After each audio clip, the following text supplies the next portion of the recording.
Hello. Let's get started from where we left off. Shall we?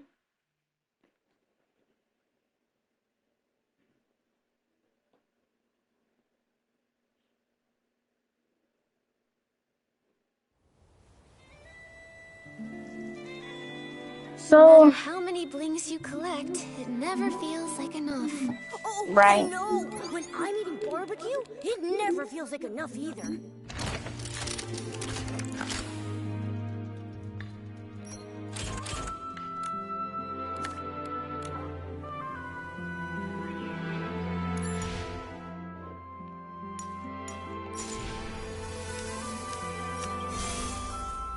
As you can see, we're not exactly the same way.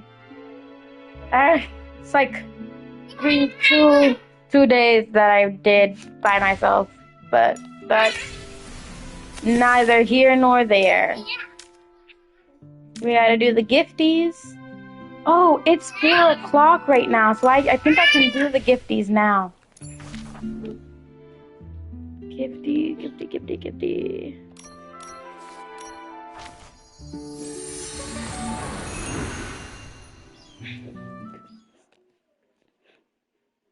Let's go there first.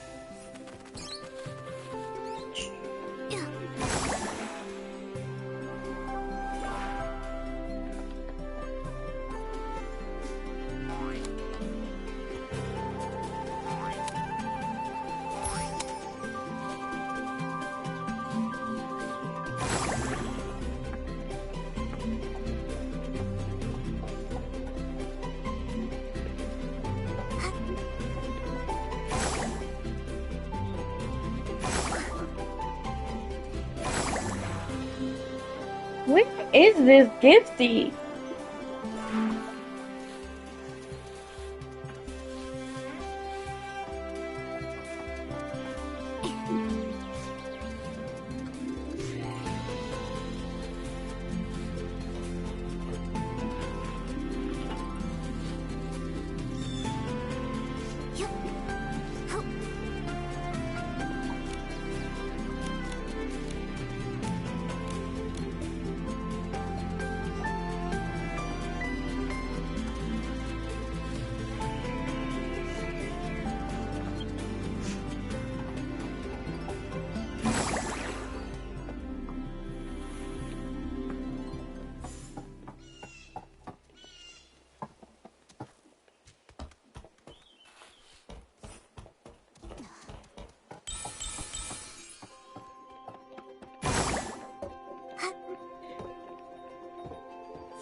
I don't know where it is. So weird.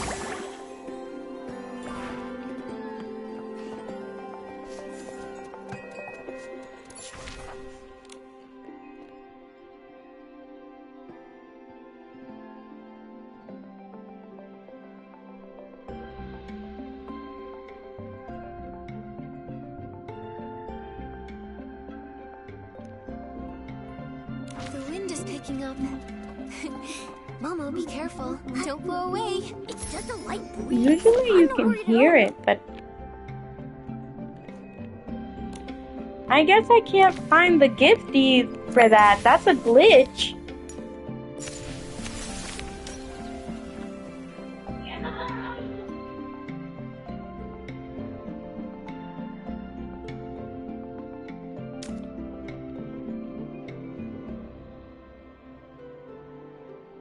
That looks like the ripple estate, but at the same time not.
Here it is.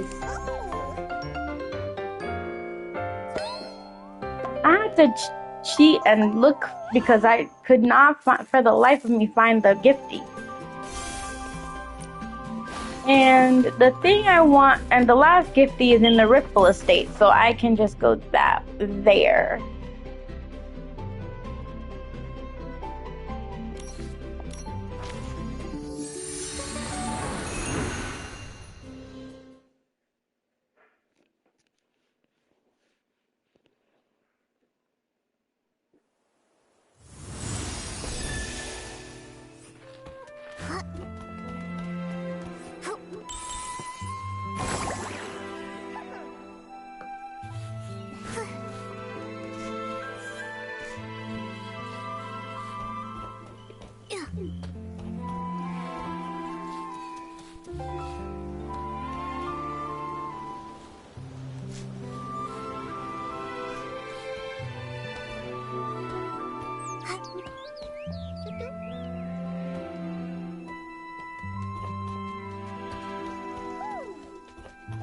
Here it is.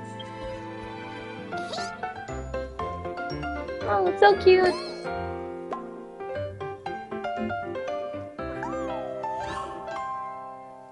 Hi, Gifty.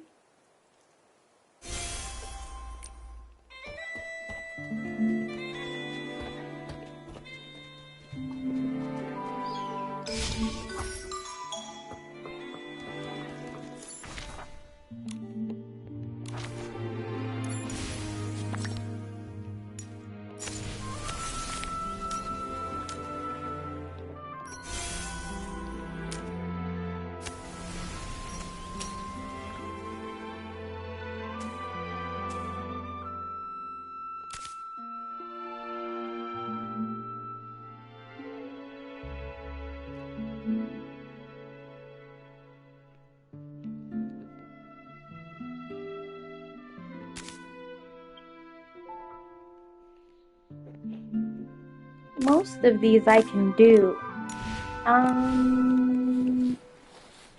Piece of clothing to dye would be. Hold on.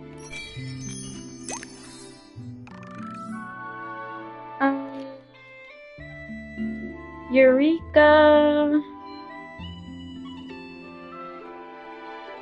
Close. Photo.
I forgot that I needed to do these once a day.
Da da da da. Da da da da. Ow. Da da da da da da da. Da da da da da da da da.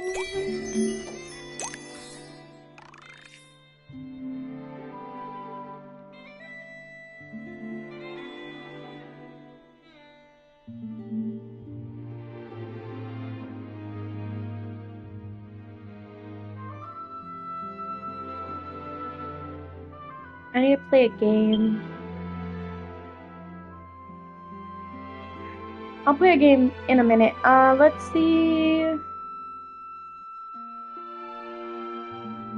Upgrade Eureka and fight some things.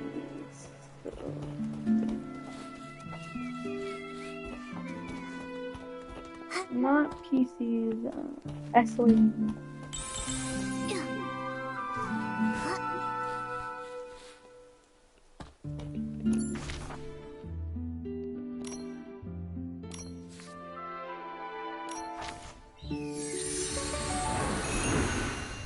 Earl Grove? Is that where we're going? Hold on.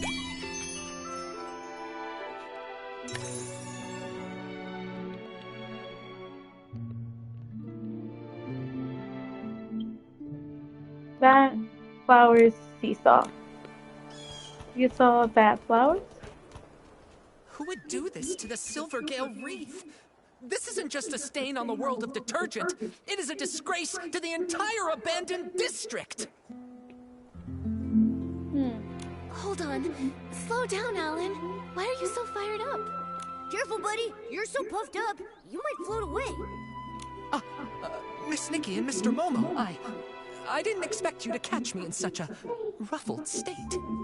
Haha, because he's a showering cap and there's ruffles on showering caps. This is infuriating. Someone really messed up the crates. Give me a break. Who in their right mind leaves Silvergale wreaths lying around? Everyone in the abandoned district knows those are sacred. Back in the day, if I so much as bumped into one, I'd have to recite 3 of the Silvergale's verses by heart on the spot. Ooh. Calm down, Alan. Just tell us where the crates go. We'll help you sort them out. Really? Oh, over by the Silvergale. Thank you both very much. Someone must have switched the detergent crates with the Silvergale wreath crates. I just finished sorting the detergents. Oh, but those other crates still need to be moved. Would you mind moving these crates back and saving me from this massive heartache?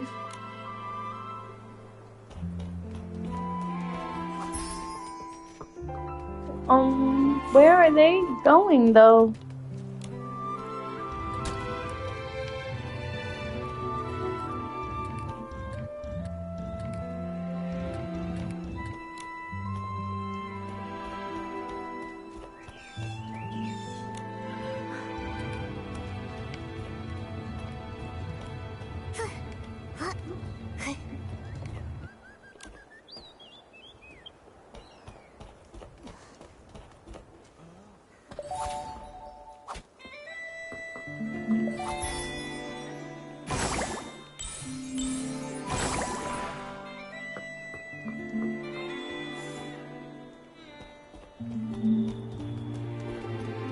Is it not?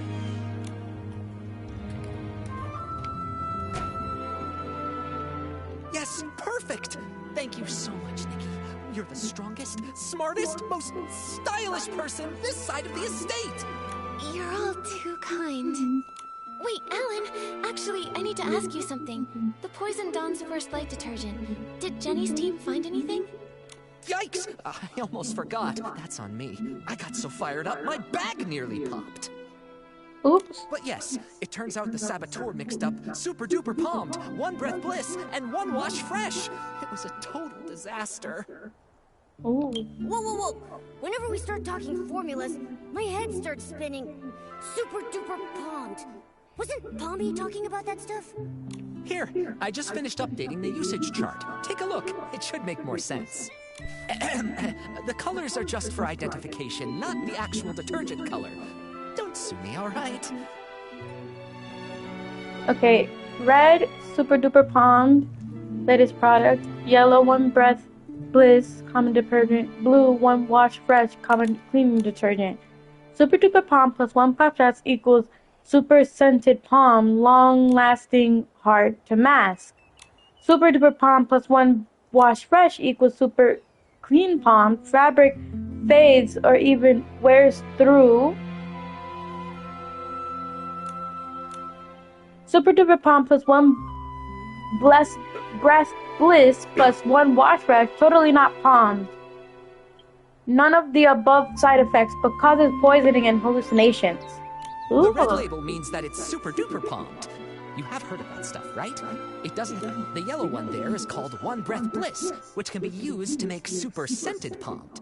It's not a dangerous detergent. The smell is just impossible to cover up. We've definitely seen that one. Oh, and the blue one? That one's One Wash Fresh. It's used to make super clean palmed. Now, if you blend all three together, you get a cocktail that doesn't clean, doesn't freshen, just wrecks PCs. It, causes severe hallucinations, so it's called totally not palmed. Yup, I just checked the inventory, and several bottles of Super Duper Palmed were emptied out. And the amount missing matches the dose used. They used what was already here. Nothing from the outside. Catching this culprit just got even harder. Tell me about it. At first, I just figured that some brand new, barely trained worker had just messed up the crates. But I looked into it, and the shift logs were clean. That's when I realized someone did this on purpose. The thing is, we've warned people not to mix the three, loudly, repeatedly. Who overheard us and chose to poison people? We still don't know. Wait, the work log wasn't messed up by the workers. Oh, I just realized. One more thing's out of place. It's the crates! Alan, do we have work log records for the crates being put back in place? No, we don't. But even the clumsiest PC wouldn't misplace the Silvergale wreath. It's a long-standing tradition in the abandoned district. Even PCs who don't work at Ripple Estate still show respect for the Silvergale. Right, unless it's an outsider. Oh, you mean that only a PC who doesn't believe in the Silvergale wouldn't have noticed the wreath was totally misplaced? Exactly. If that's true, then the one who tampered with the batch is more likely a guest from Sichia. Sichia. Wait, those guys? They are so annoying. I heard that only 4 guests arrived here from Sichia. So, do we have to check them one by one? Nikki, and there's been a development. I think you should know. Hey, this feels pretty familiar. Yeah, it keeps happening. Colleen and I found a new guest unconscious in the raw material fermentation zone. He told us that he had run into a suspicious PC.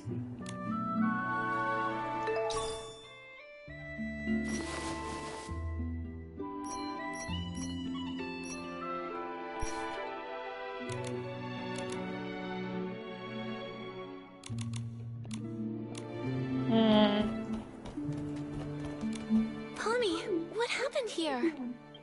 A guest was just attacked. They were knocked out near a big wooden barrel by the raw material fermentation zone.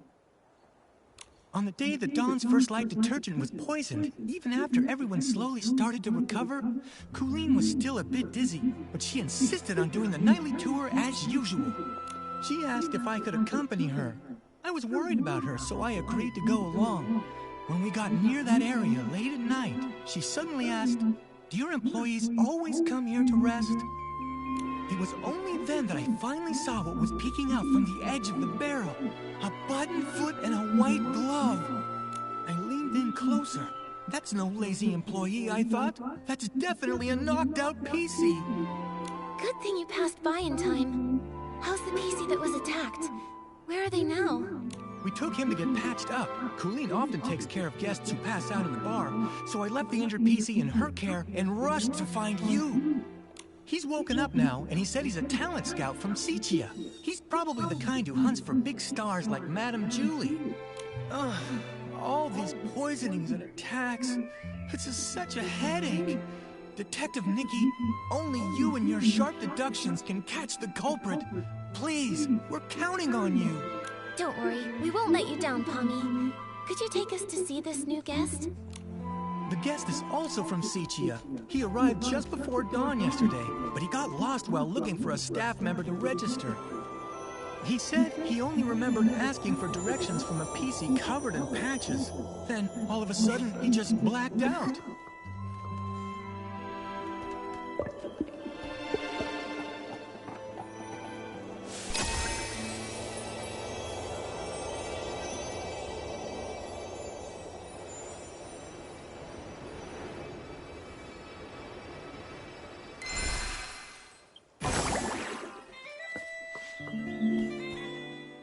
Ugh, that was brutal. Is it really that painful? This is unbearable. The gaps in the fabric were packed with dirt, and each of the threads reeked of dust. I was able to wash my hands, but I just touched my portable detergent bottle. It's just dirt. It won't kill you. If you still have the energy to worry about washing your hands, I'd say you're recovering well. Benny, this is Nikki, and her little yellow friend down there is Momo. They're very trustworthy. Whatever happened, you can tell them. Hi, Benny. Don't worry, we'll catch the attacker for you. How are you feeling? Wait, are those... They're old wounds. When I pulled him out of the barrel, his threads were standing on end from fright. The gash was so massive, I figured another PC had... Fortunately, another PC just knocked into him pretty hard. No major injuries. He was out for a long time, but thanks to the Ribble Estate stitching skills, he's fine now. I'm glad it wasn't serious. Benny, what do you remember from the attack? How can I forget that? I arrived in the abandoned district just past midnight and missed the choo-choo train. But I'd visited long ago, so I knew I could float from Golden Fields straight to Ripple Estate. I was doing that, but then I lost my way. It's been a while, and the stone trees changed so much. After I wandered around for a bit, I spotted someone and went to ask for directions. Did you see their face clearly? Just one glance was enough. They wore a dark green hat, had a pocket watch, and most terrifying of all, they were covered in irregular patches. When they noticed me, they charged straight at me. Next thing I knew, I woke up here. The day Benny mentioned was exactly the same day as when the Dawn's First Light detergent was poisoned. Right. While on my usual rounds that night, Where I are you saw a button going? print and a glove sticking out of a barrel. That must have been him. You really like midnight strolls, don't you? Why didn't you report what you saw? I figured it was just a Ripple Estate PC taking a nap. Running a detergent bar, I see guests lying around all the time. I don't have the luxury to fuss over each and every one. Who could have known they'd been unconscious there all day? That makes the mysterious Patchy PC look like a pretty suspicious character. Colleen, Pommy, have you seen this PC around? Of course not. A PC covered in patches. That only really happens in Sichia's ghost stories. I've been patrolling lately. I haven't seen any PC that scary. But I did ask Wendy. She confirmed to me that Benny had arrived in the abandoned district that evening. She also informed me that later on, she saw a strange-looking PC dart past. She couldn't stop them. A new attack? A new suspect? Looks like we've got another mystery to solve. Let's check out the place where Benny was attacked. We might find some clues pointing to that Patchy PC. Let's also check the scene of the missing suitcase. The PCs should be up by now. We can ask them what they saw. Detective Nikki, where would you like to start? I'll step close behind and be your trusty assistant.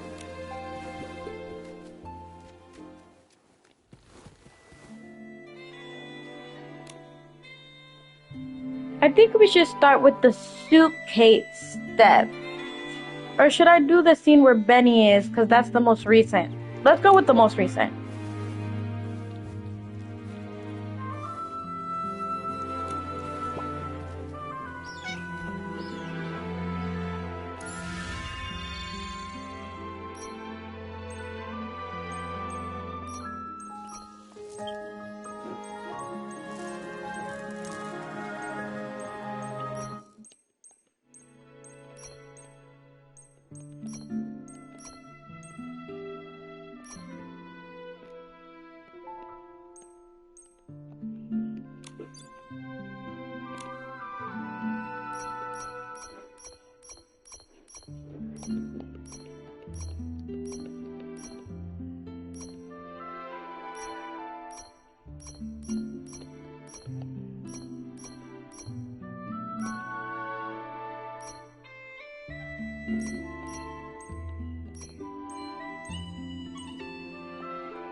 This place is far from the Ripple Estate's main boulevard. Seems like Benny really did get lost. But why would that patchy PC come all the way here? The more I think about it, the more suspicious it seems. Nikki, I think we should look around some more. Hey, looks like the culprit used this wooden stick to knock him out. Let's hang on to it.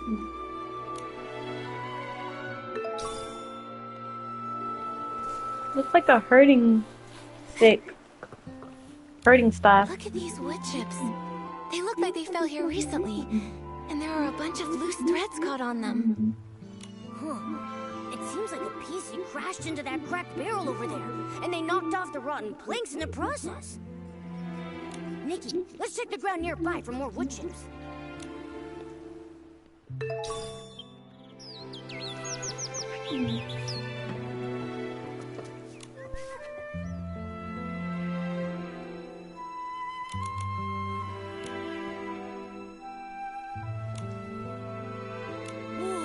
Such a packed schedule. A PC this good at managing time is bound to succeed at anything.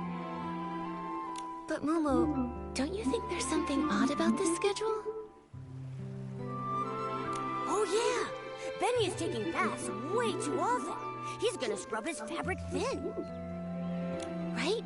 Last time I saw him, he was cleaning himself too. He's always carrying detergent.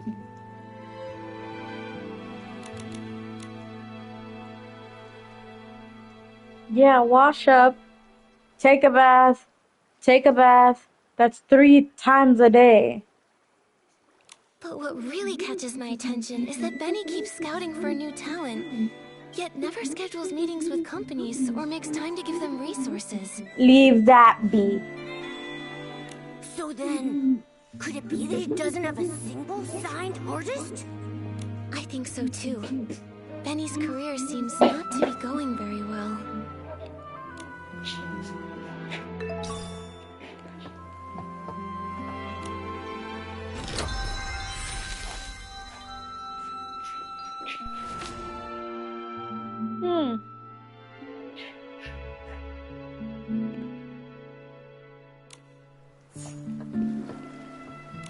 A pair of scissors. The attacker must have dropped these. Scissors? Torn fabric? A patched up PC? Ugh, just picturing it is giving me goosebumps. Thank goodness Benny was only knocked out.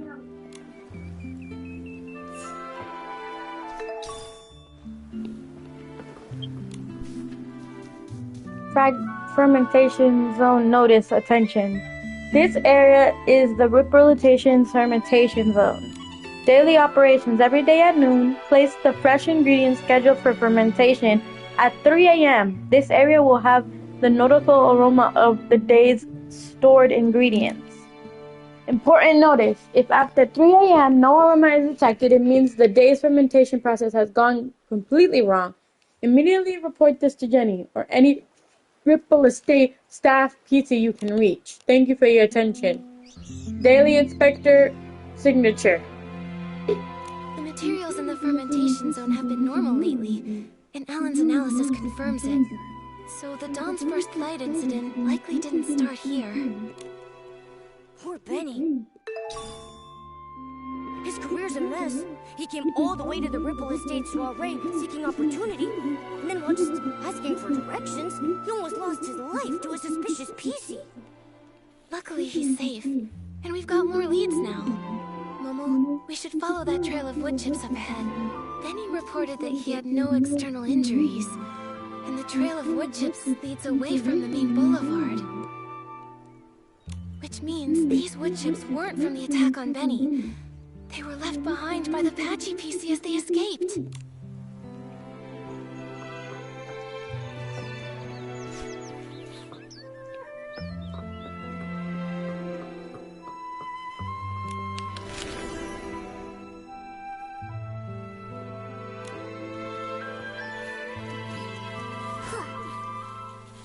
Mm.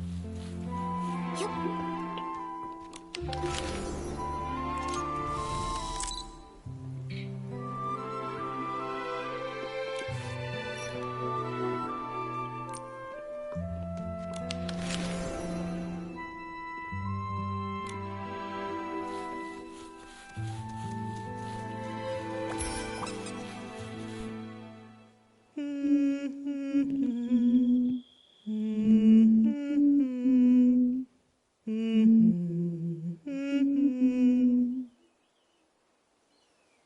Hmm?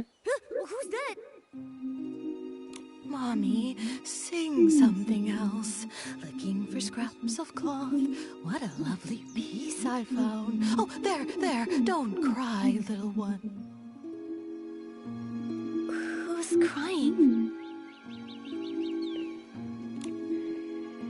No, don't! Help me, Mommy! Save me! What the heck are you? Quit your creeping around. You better watch out for my claws. What is happening? So this is the work you're talking about? No, it's all right. Those are plenty of blinks, trust me. Were you the one who attacked Benny? Are you working for someone? Threadstar! Chase! No, don't let him get away! Hey, wait! Just disappeared. Wow, she's already gone. A hat, a pocket watch, and then she also had all those patches covering over half her body. She definitely has to be the PC who attacked Benny. But then, she also said something so strange. I couldn't make heads or tails of any of it. Exactly. She's rambling complete nonsense. Talking and talking without making a bit of sense.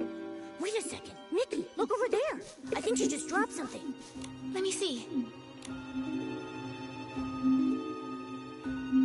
A serial PC trafficking case? This Threadstar looks so familiar. Oh, I saw it in Tommy's newspaper too.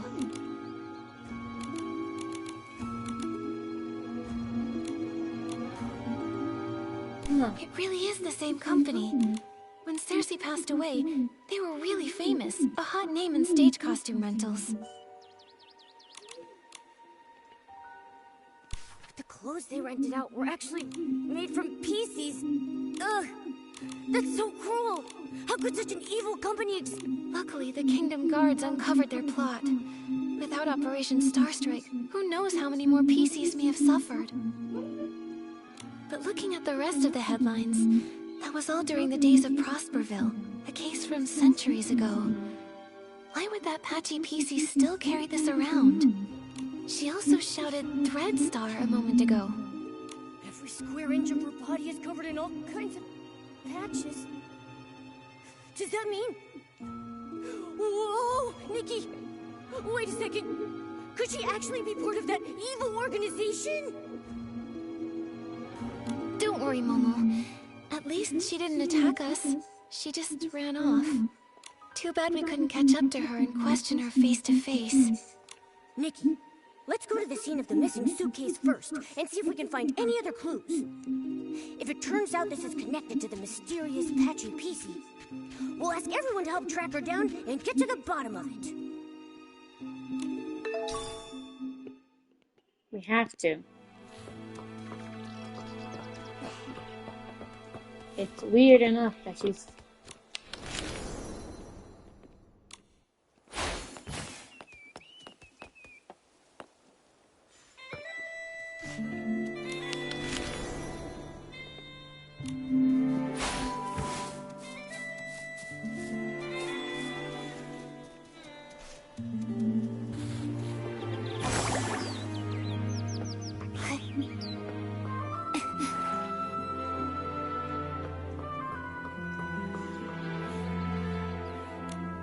Detergent bottles all lined up.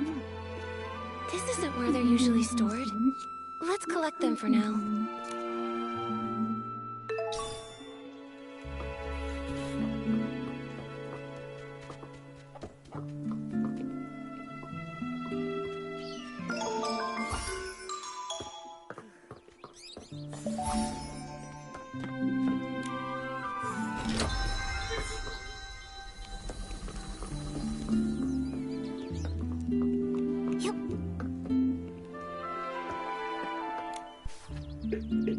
Day shift 7 to 19. Juicing drummer Squeaky. Night shift Bell Bottom Belford, Sugar Rag Tommy. Each shift multiple rotating members. Granny Rabs or Jenny. Team handle the period before and after to prevent gaps between shifts. Everything is normal. No late arrivals or early departures. Thank you for all the hard work. Such a meticulous shift schedule. Totally Granny Rags and Jenny's style.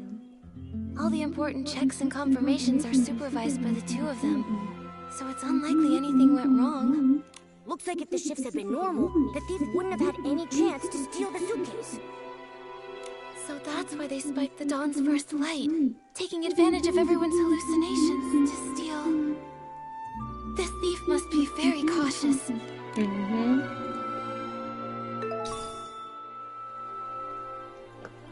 Gathering evidence. Looks like the door was pried open.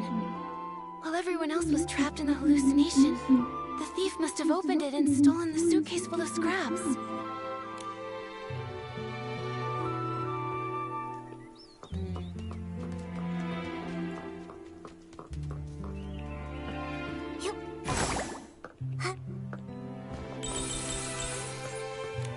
Here's a crack.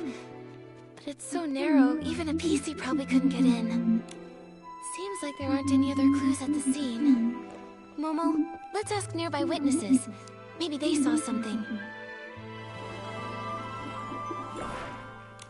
Oh, Silvergale, I've made a disaster! I worked so hard to stack the crates all neat and stylish. Now it's all ruined. I don't know how to fix this now. It's such a mess. Hello, Belford. Did something strange happen over here? No, nothing strange happened. Except me. I was a strange one. When I got poisoned, I completely messed up the cargo. And of course I was transporting the trendiest super-duper potent detergent. Oh, if only I hadn't thought this Dawn's First Light detergent was the trendiest thing those PCs in Sichi had never even glimpsed. I went and slathered on 3 whole bottles at once.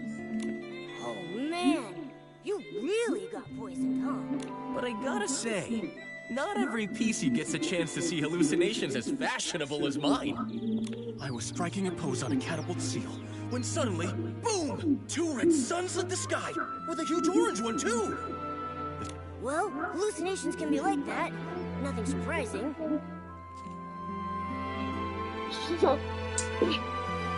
There's nothing here that connects to the missing suitcase. So, have you seen it? You're asking the right PC. I've been delivering loads and loads of detergent recently, and I pass by here all the time. Not sure why, but that so-called center stage star from Sichi has been pacing around here. He's muttering to himself so theatrically that his fabric looks wrinkled. Is this just what passes for trendy these days? Was it Leon? Maybe he was caught up with mourning again. Probably best not to imitate him right now. Thank you for the information, Belford. Momo, let's question some of the other witnesses.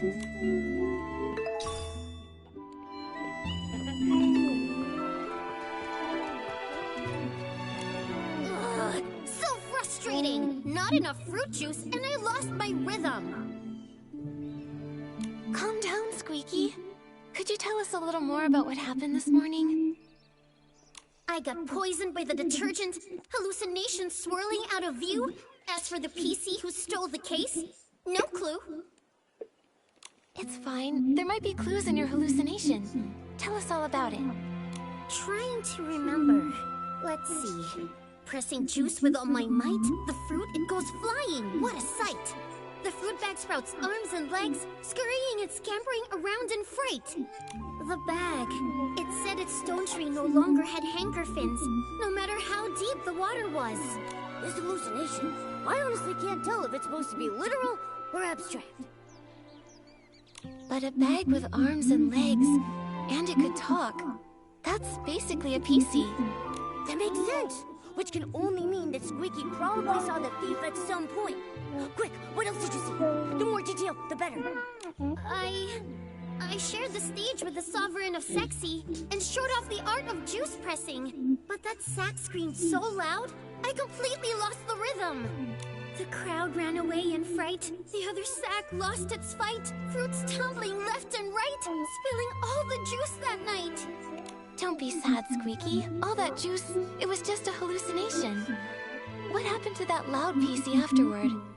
It kept floating, upside down and round, but where it went, I never found. This is really strange, Nikki. Why would the thief move upside down? Could it maybe have something to do with how they could... I've got no clue. Let's go ask some other potential witnesses. Upside down.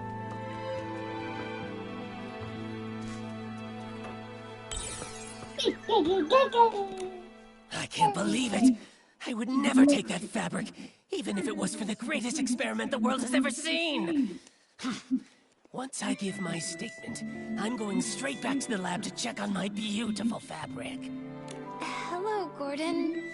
We really appreciate you offering to help us with the missing suitcase investigation. Of course I'll cooperate. That was just any old ordinary fabric. I can't believe that thief didn't leave a single scrap behind. As the cloth inspector, did you check the scraps? Find anything unusual? Those scraps were nearly full to the brim with whim. Great materials for experimentation. My work may be paused, but my new ideas keep piling up every day. But there is no soul left within those scraps. Even I am not able to stitch them together into a full body.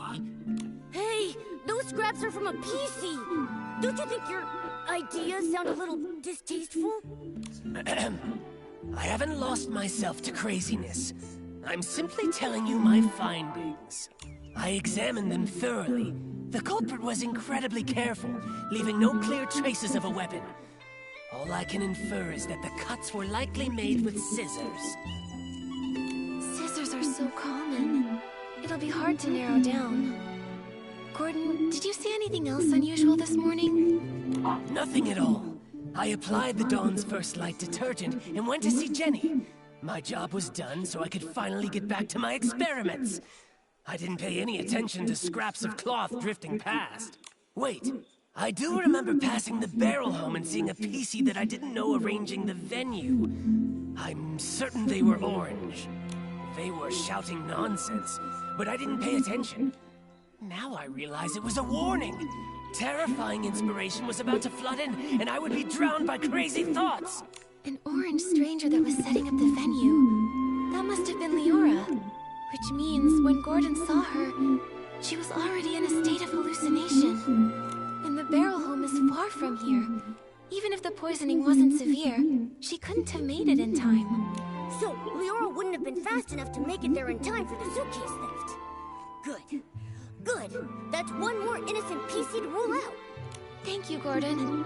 No further questions. Coolly. I hope your experiments go well back in the village. Leora. Nikki, let's report both of these scenes to Benny. Jenny first. Maybe we can look at all the facts and figure out a new lead together.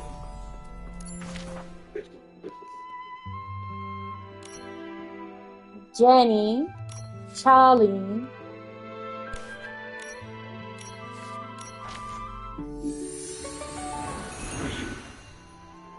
Which pieces were ruled out?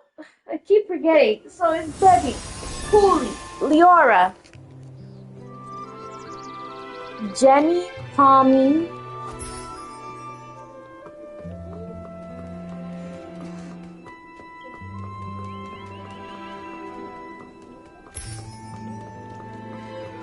oh, I'm pulling up blanks even more. Tommy's not accounted for. The Dawn's First Light prep area. Leon. The site of Benny's attack. The missing suitcase scene. We finally investigated them all. Wow. I am exhausted. Does it always take this much hard work just to uncover the truth and solve a case? Well, Momo, now you know. Being a detective isn't easy after all, huh? Thank you. Once this is all over, I'll tell everyone in the estate about the heroic deeds of our two great detectives. And the estate's resources are always open for you to use. Of course, Jenny. Anytime. We really want to catch the suitcase thief, too. Besides, the investigation wasn't fruitless. We uncovered plenty of clues. Let me think. Let's start from here.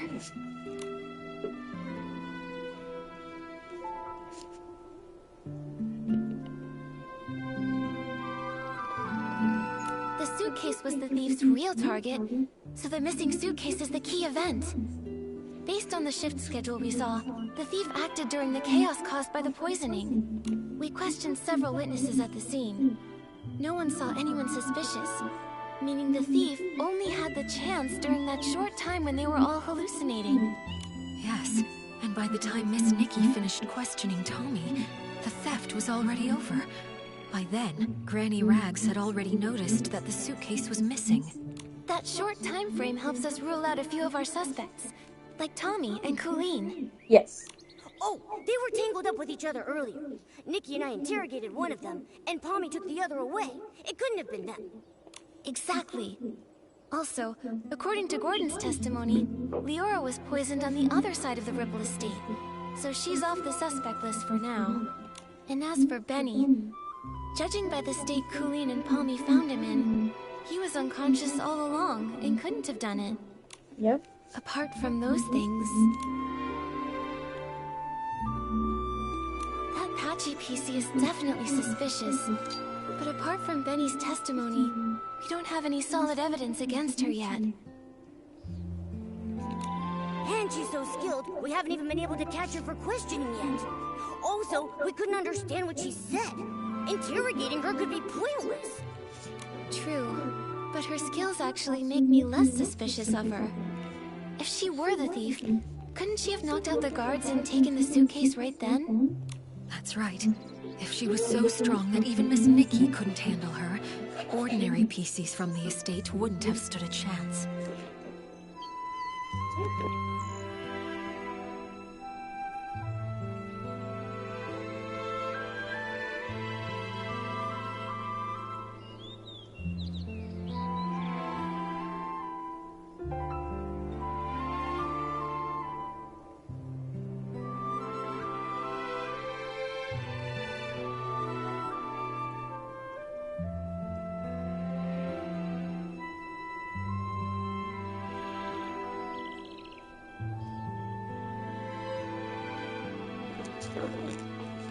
Causing large-scale chaos with poison would be unnecessary then. Still, this is all just speculation, not proof, so we should still keep her on our suspect list. Apart from those things... Though the method of the poisoning was clever, and doesn't directly pinpoint the culprit, it does still have one tiny flaw. The misplaced crates! Right! Every PC in the abandoned district holds the Silvergale in high regard. According to Alan, no one would dare put the Silvergale wreath in the wrong place. Yeah, even if they're not estate staff, no one would casually break the abandoned district's traditions or disrespect the Silvergale. So it's just like we suspected. The outsiders from Sichia are the more likely suspects. Right now, there are half a dozen guests at the estate who come from Sichia. You two must know about them already. Our suspects must be among those 6.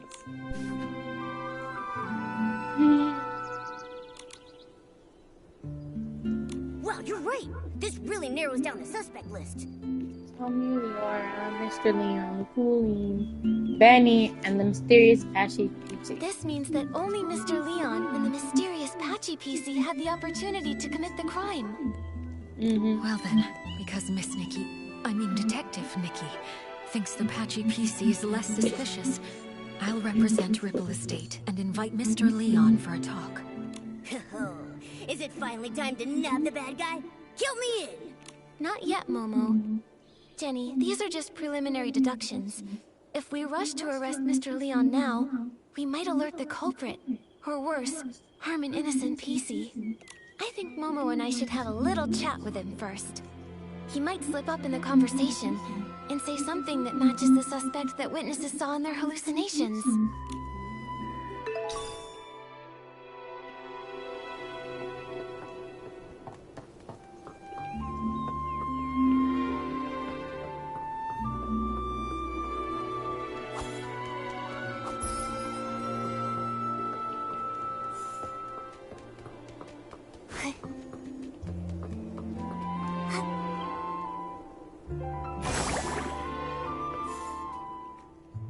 So that's it. You all want to erase this misunderstood, imperfect, ugly me.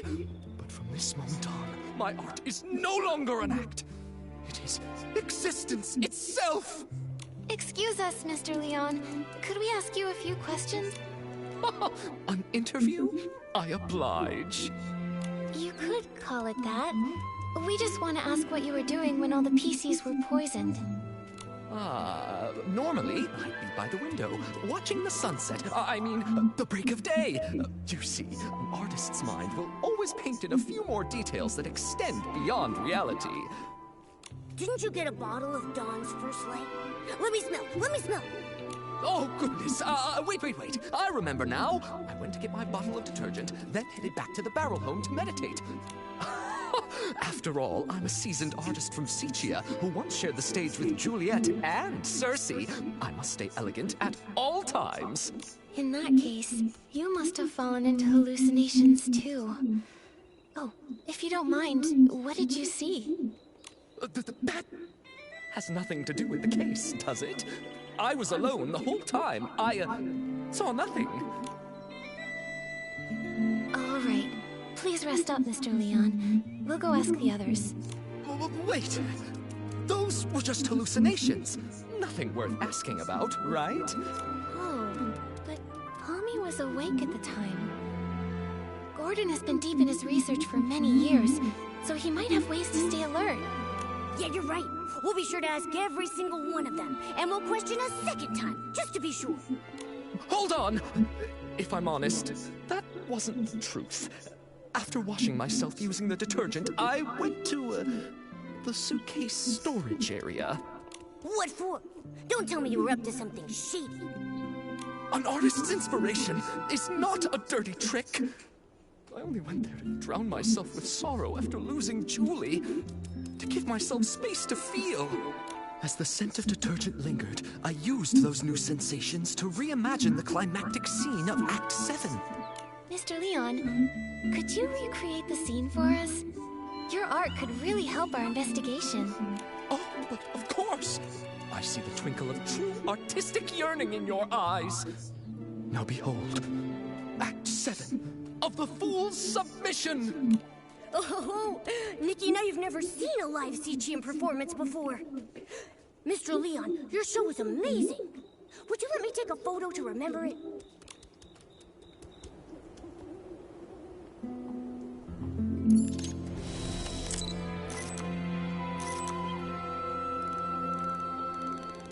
He's upside down.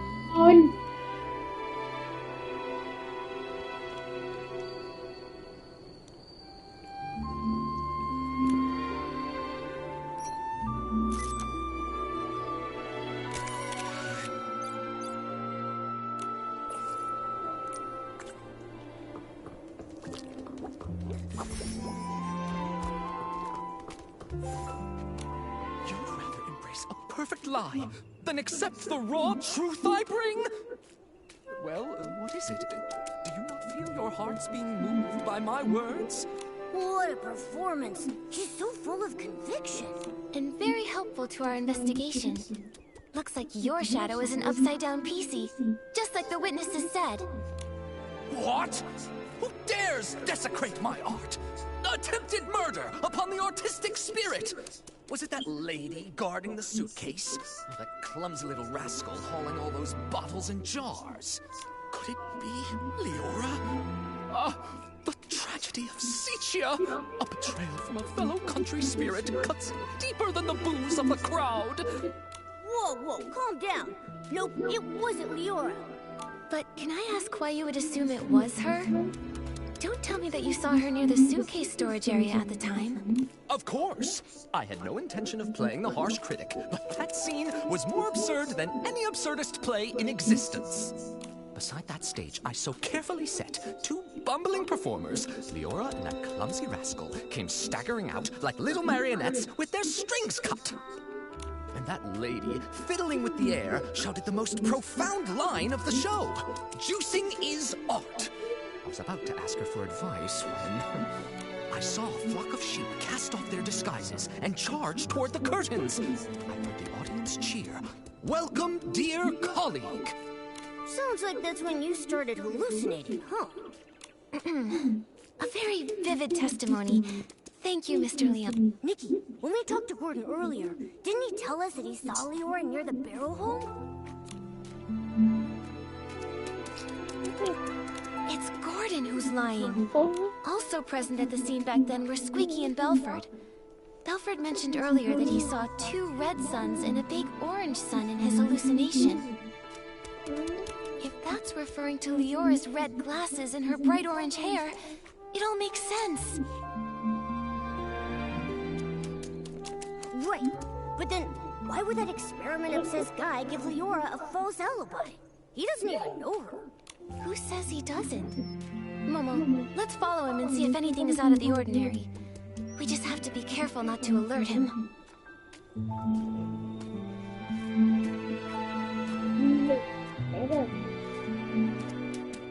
Jayeli! What did she? Why is her hands oily? Yes.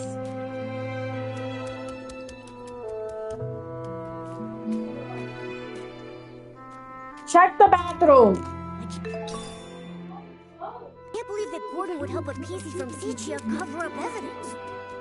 They must be hiding some kind of shared secret. If we ask him directly, he might not tell us anything. We should be sure to tail him for a while first. Jenny, your hands don't turn oily if your hands are sweaty. I said your hands don't get oily if your hands are sweaty. They would be wet.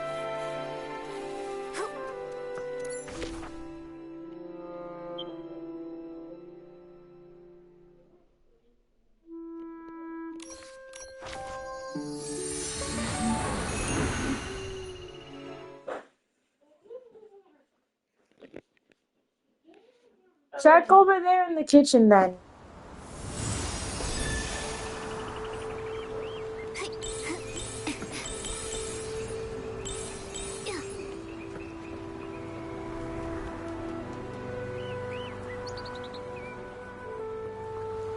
When I turn around, I always see Momo stepping. He's really trying to avoid the others. Where is he going? Shh! Nikki, let's follow quietly.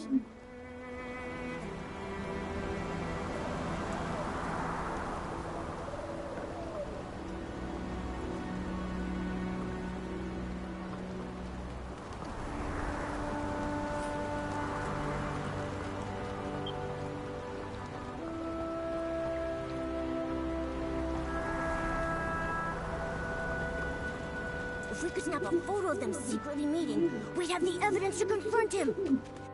Nikki, don't get too close. We don't want them to catch us.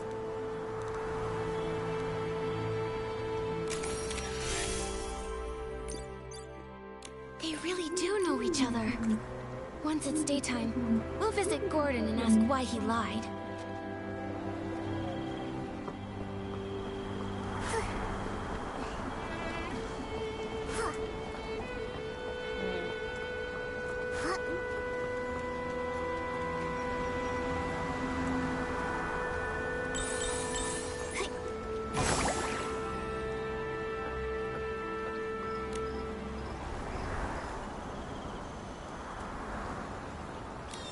Nikki, what are you doing here?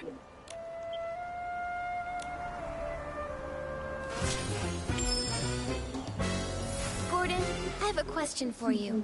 What exactly are you doing here? The question is, Why did you give false testimony for Leora? Tell me, what's your connection to her? And to the missing suitcase? I don't understand what you're talking about. I would never fake experimental data, and I would never falsify evidence. What's he mumbling about? He really loves his experiments. I don't understand what you're talking. I examined the fabrics seriously, just as Jenny asked me to. They were full of whim, very interesting. Great subjects for experimenting. After I applied the Dawn's first light detergent, I saw a PC arranging the venue at the barrel hole. You say it was Leora, so then it was her. I examined the fabric What's he mumbling about? I examined the fabric seriously, just as Jenny asked. I don't understand what you're talking about. I would never fake experimental data, and I would never falsify evidence. I examined the fabric seriously, just as Jenny asked me to. They were full of whim. Very interesting. Great subjects for experimenting.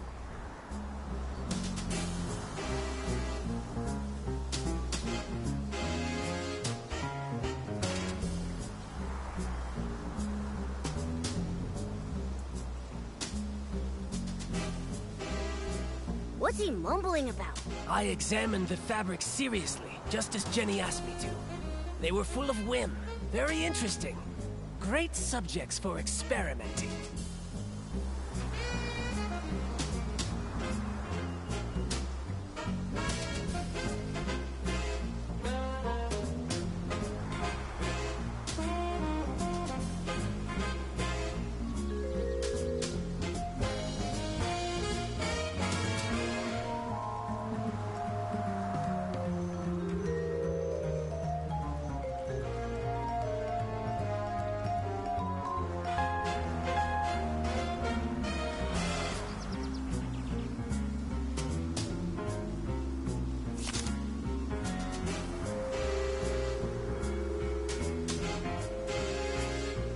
What are you showing me this for?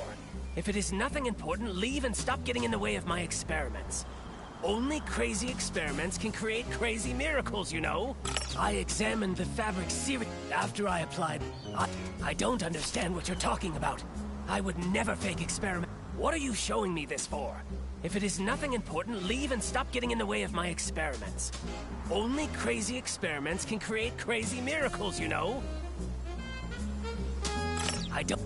After I applied the Dawn's first light detergent, I saw a PC arranging the venue at the... What are you showing me this for? If it is not... After I applied the Dawn's first light detergent, I saw a PC arranging the venue at the barrel home. You say it was Leora, so then it was her.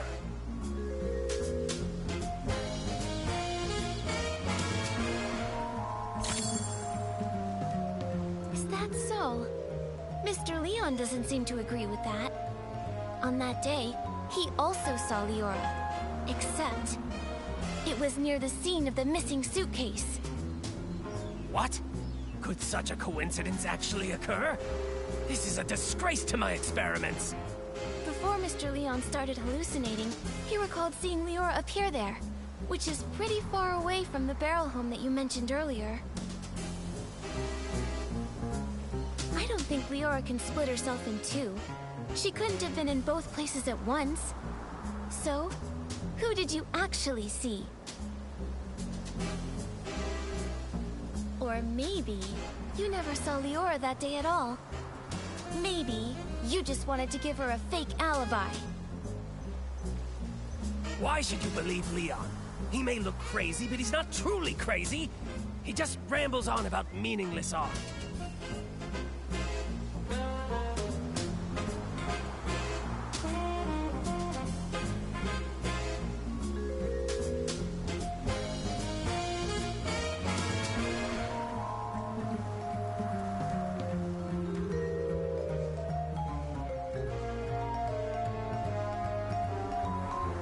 No matter what he says, I didn't lie for her. I don't buy data with insignificant trends, and I don't lie for a PC I don't even know.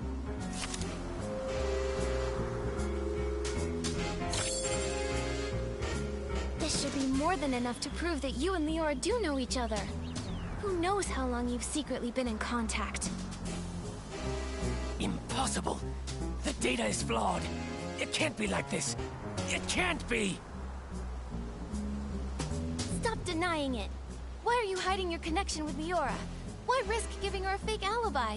Why are you disrupting our investigation? You'd better have a convincing explanation. If not, I'll have to hand you and Leora over to Jenny and the others as the prime suspects for the missing suitcase.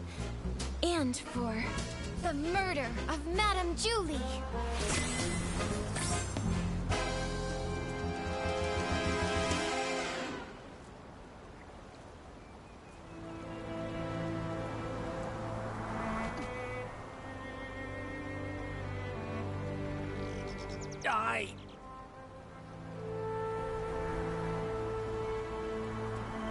Miss Nikki, please don't trouble Gordon anymore.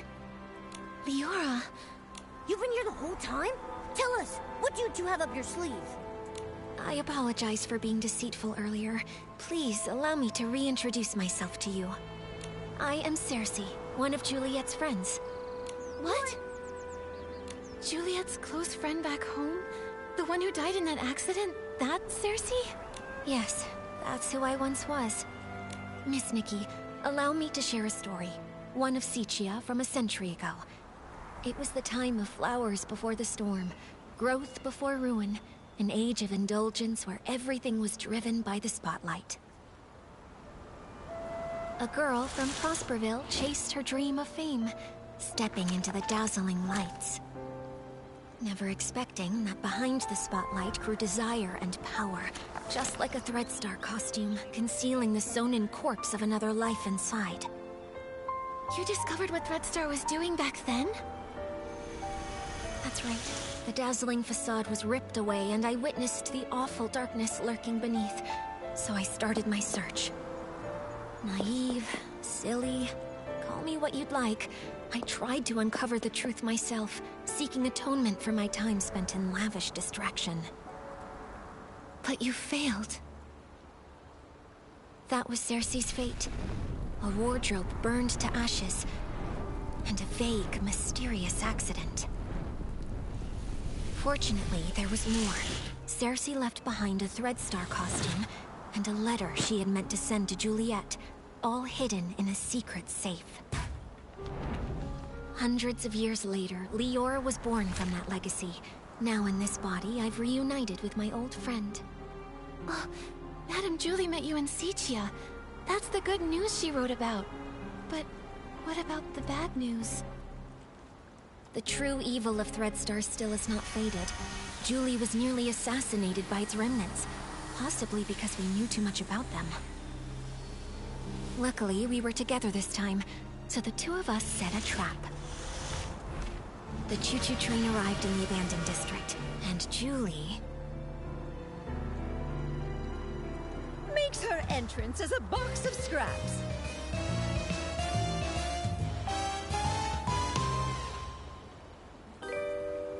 Madame Julie, you're alive? Darling, I may be old, but I've still got death beat. I won't go down before we catch Threadstar's remnants and avenge my little Cersei. Don't get too excited. Don't forget, right now you're Threadstar's biggest target. Oh, trust me, I'm well aware. They somehow think they still have me cornered, but that's all right with me. Faking my death is bound to turn the tables and smoke them out once and for all. So, that box of fabric is... It's my experiment. I'm infusing it with whim, mimicking PC's fabric. All part of the experiment.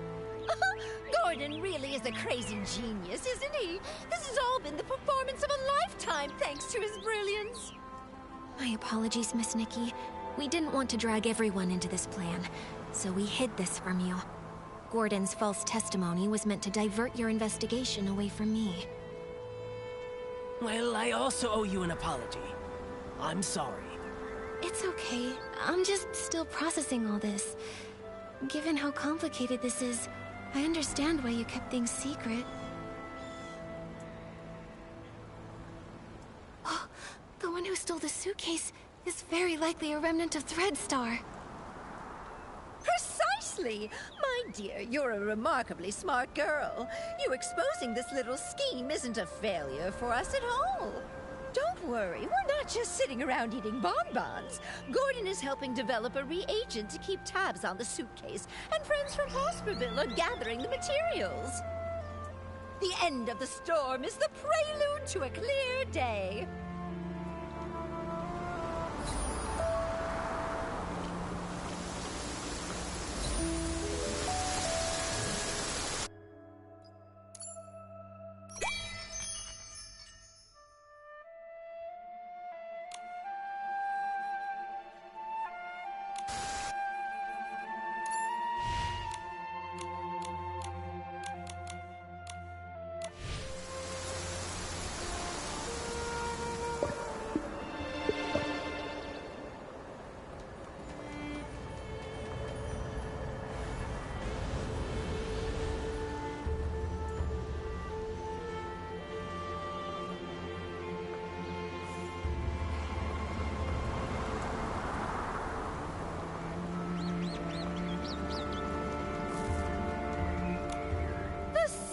Gale's blessing always prevails.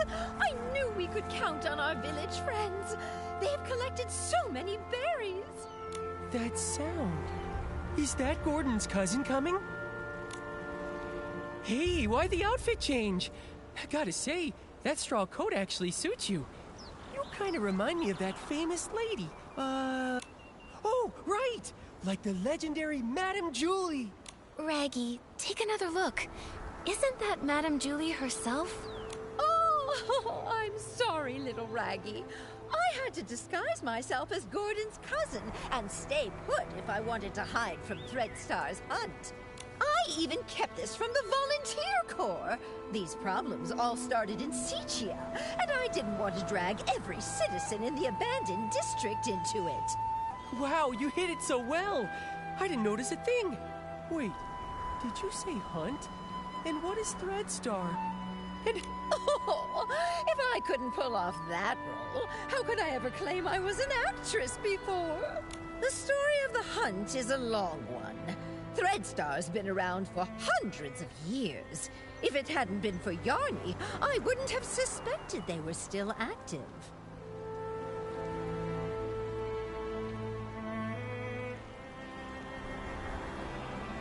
Yarny? The same one you mentioned in your journal? The reason you wanted to visit Sichia? The very same! He would send letters now and then showing me the new detergents he'd learned about over the past few years. But a few months ago, the letters suddenly stopped. What does Threadstar have to do with... Wait, could Threadstar have taken Yarny? Yarny had never encountered such ruthless villains before. Being a lone PC, no family or connections, he was an easy target. I ran into Leora at the place Yarny was renting. She was investigating too. So that's how you two reunited. But why didn't Leora reach out to Madame Julie as soon as she was reborn? Because little Leora only came into being a few years ago. Threadstar's costumes are all woven with some kind of forbidden power. For centuries, Cersei's wishes have fought tirelessly against the Dark Essence. She reawakened just a few short years ago. No wonder. Leora's been focused on the kidnapping since her awakening, and only found out then that Threadstar's back. Yes. No PC understands Threadstar's cruelty better than her. My little Cersei.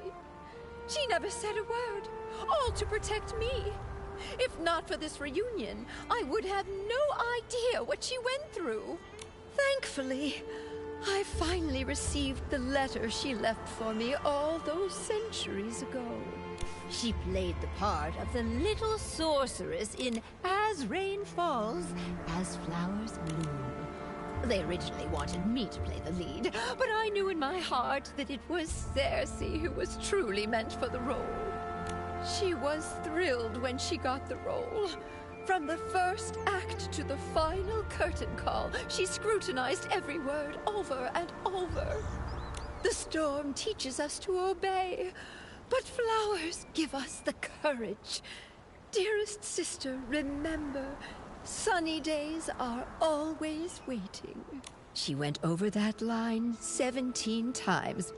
Maybe when she wrote that letter, she remembered that very line. So she set off, carrying flowers and courage. Like the little sorceress breaking through the storm, Cersei faced the evil Threadstar head-on. Yes, she was such a silly girl, trembling with worry before going on stage. But when that spotlight found her, she was full of strength. It sounds like Leora never gave up investigating Threadstar. Nikki, we've got to work hard too. We can't let those villains win again. Right. The tragedies Threadstar caused must never happen before our eyes again. We Forgottens aren't going to stand by either.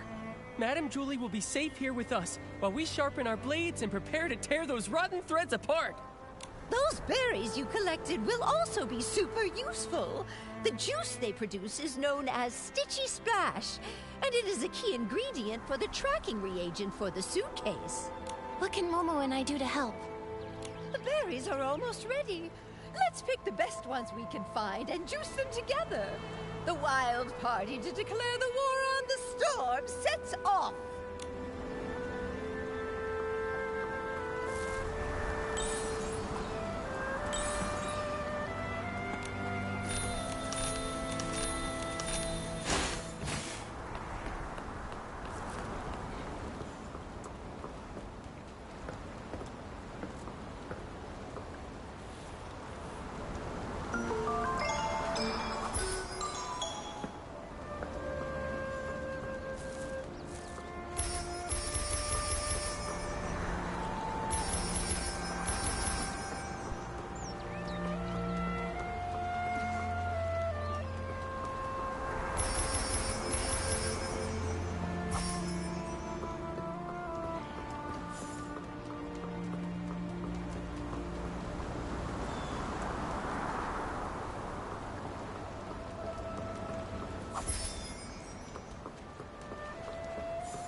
Nikki's got great taste.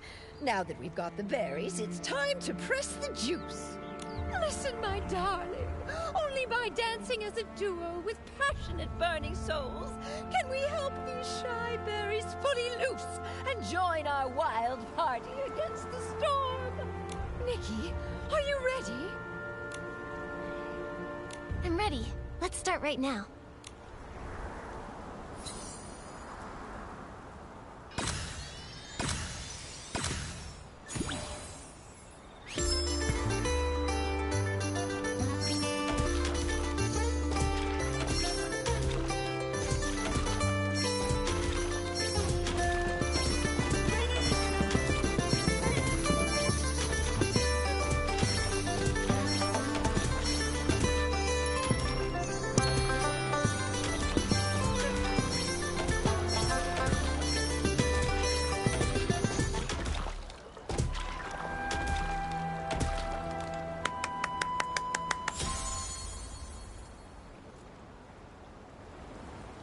My goodness!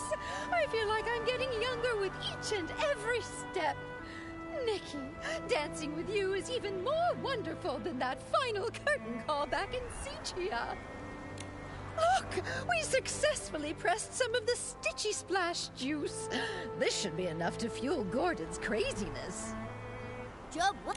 Once we've unraveled Threadstar's rotten threads, I'll throw a Ripple Estate soiree so grand, and the Forgottens will definitely be included.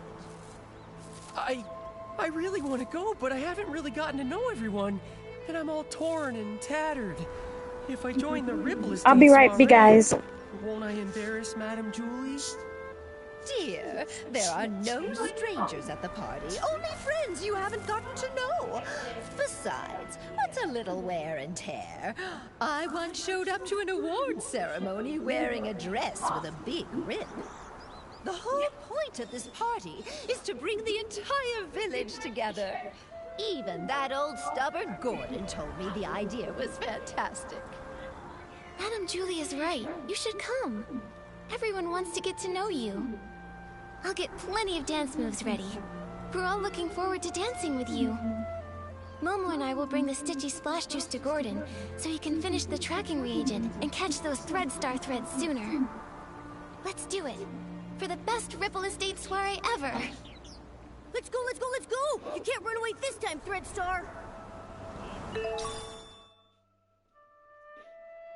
Okay, let's do this.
Come on, these are Will.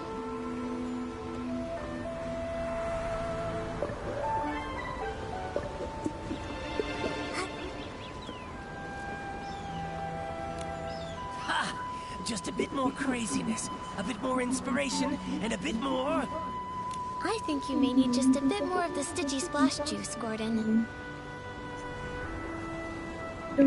I lit up as he grabbed the liquid. I did it! Finally! This reagent is a tiny miracle that will make every piece's heart skip a beat! Gordon, you did such a great job. All thanks to Julie, who handed me a whole box of blings, plus the Floragale cloths she'd kept for years. Without them, my progress wouldn't have been nearly this fast.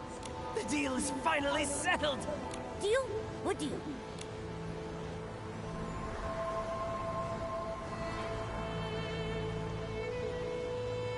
So, you agreed to help Julie just to help the Forgotten slowly settle into the abandoned district? You must care about them after all. Well, you see, that's all Julie's idea. Really, it's got nothing to do with me. Anyway, both deals made Madame Julie really happy.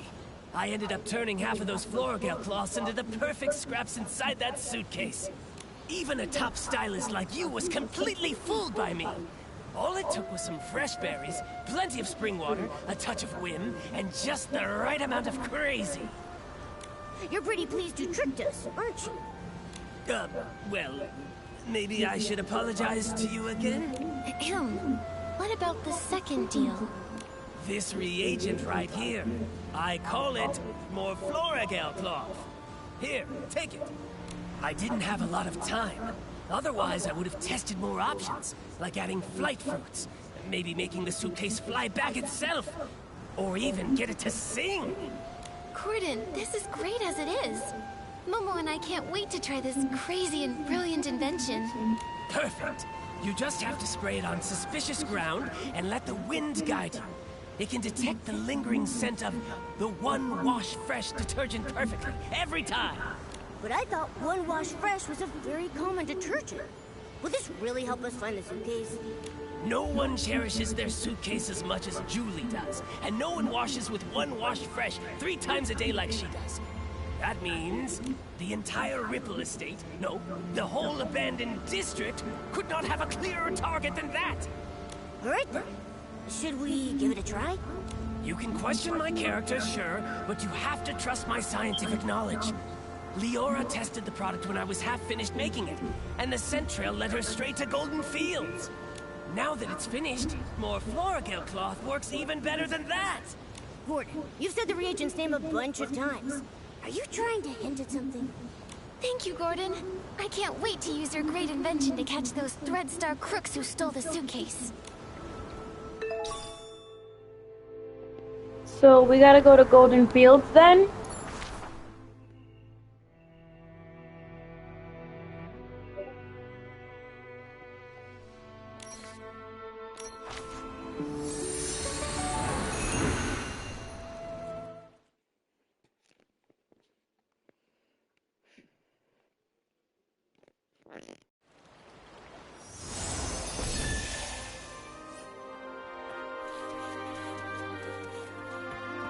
According to Gordon's instructions, here's where we can use the reagent. Miss Nikki, let's give it a try.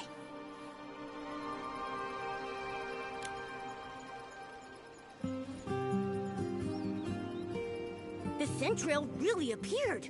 Amazing! Gordon's inventions never fail to impress. Following the scent trail, we should be able to find Madame Julie's suitcase. Help! Someone's calling for help. Momo, we have to hurry. Help! Help! Oh, why does this always happen to me? Stop! Don't hurt him! Now then, why did you attack Benny? Who are you? If you don't answer, we'll have to treat you as a suspect and detain you.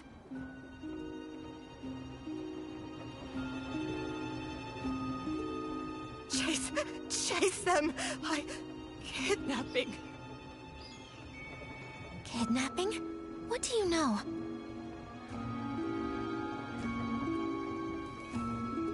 Ah, come on!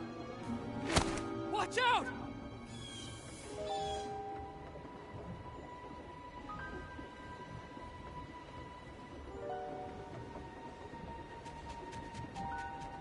Ugh, still couldn't catch her. It's okay. We have plenty of clues. We just need to keep investigating. Come on, we should go check on Leora.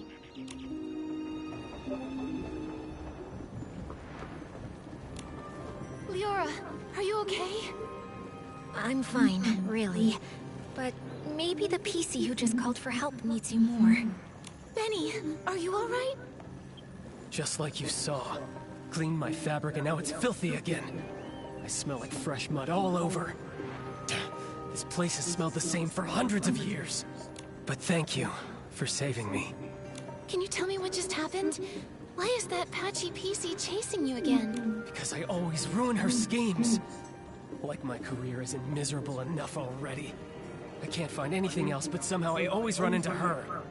Even just looking at her crazy irregular patches makes me shudder. It's as if all my threads are twisting into knots. Like fabric getting damaged is normal, right? Everyone gets hurt. You even have some stitches on yourself. That's why I always make sure to cover the tub with bubbles before I get in so I can't see myself. Happy now? Alright, Benny, back to the case. You told us you caught that patchy PC plotting something? Exactly. I saw her sneaking around behind that haystack. But before I could get a good look at what she was doing exactly, she rushed straight at me. Nikki, the scent trail on the suitcase. It's pointing in that direction. The last time that patchy PC appeared was just before the suitcase was stolen. Now she's here again with the scent trail at Golden Fields. Definitely suspicious. But then again, there's another PC who's always around there too. Benny, might I ask, why did you come to Golden Fields? You suspect me? Just a routine question. Work. I came to look for potential stars here. And to see the endless sea of wheat. But now I'm in no mood for that anymore. I just want to leave the abandoned district as soon as possible. Sitia is noisy, but at least it's safe. May I go now? No problem. Thank you for your time, Benny. Hope your luck improves. Huh, that feels familiar. Leora, what do you think? You've been quiet this whole time. I'm fine, Nikki. It's just strange. Seeing a familiar PC again after centuries brings back some feelings. A familiar PC? You know Benny? Of course, but he doesn't recognize me now. Actually, I was part of the reason he moved to Golden Fields all those years ago. Never mind that. It's all in the past. For now, let's track down the missing suitcase. I think Looks like Benny the is scent the trail is true leading the way. person. Let's follow it. Isn't this in the same direction that Benny went?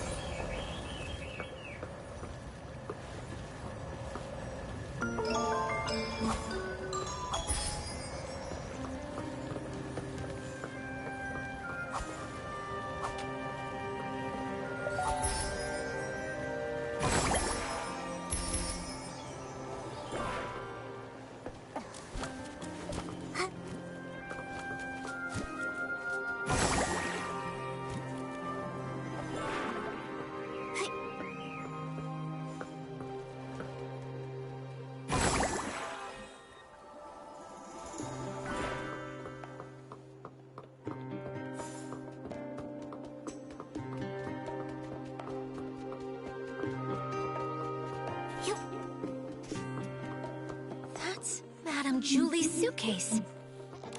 This fabric must be from Gordon's experiments, right? He even left a piece behind. Seems like the thief was really in a rush. Which means we must be getting close. If we can figure out their next move, we'll catch them for sure.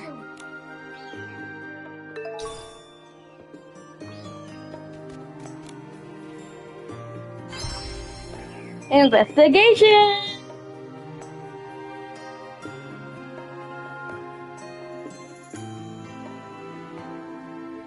The scraps of cloth are gone. They only the suitcase. Did they find out we were tracking it?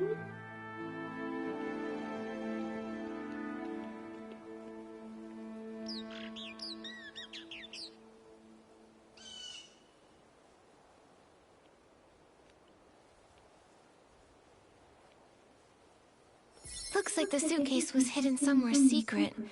It's completely covered in dirt.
There's a tear here.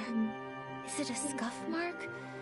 Maybe it was dragged on the ground or rubbed against something rough.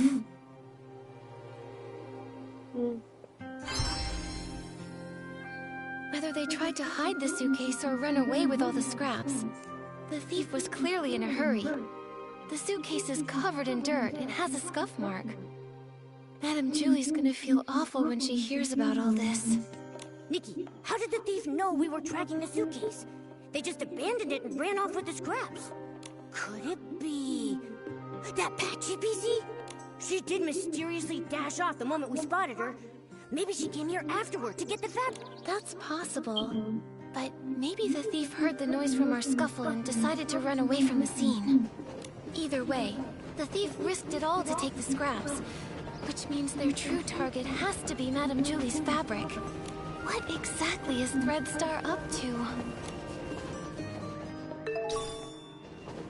I think it's Benny. The last failure, the storm will always come, and in the end, the code name Golden Vision, once completed, a perfect harvest awaits. The last failure?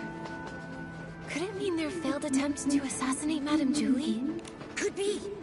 Looks like they aren't giving up. Golden Vision. Maybe that's why they snuck into the Ripple Estate soiree this time. To take Madame Julie's fabric. And what else?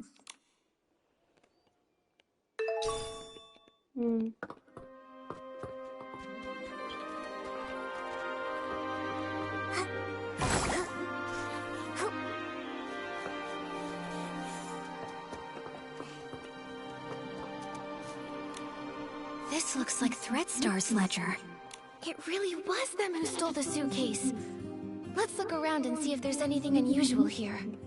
The latest entry says the trades have gone underground. Looks like Threadstar isn't wiped out yet after all. Although their public forces were struck down by the Kingdom Guards, their remnants are still operating in secret, kidnapping more PCs. They're really persistent. Wait, Nikki! This name rings a bell. Simon. Simon. I feel like I've heard that name before. Didn't Benny mention that name? I don't think so. That guy is way too busy. Right. Then it must be... Didn't Mr. Leon mention that name? Not that I know of. All you... Right. Oh, it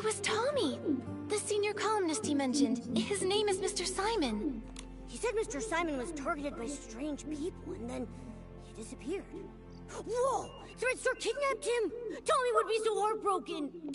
Whether it's for profit or some other reason, they're willing to hurt so many. Unforgivable.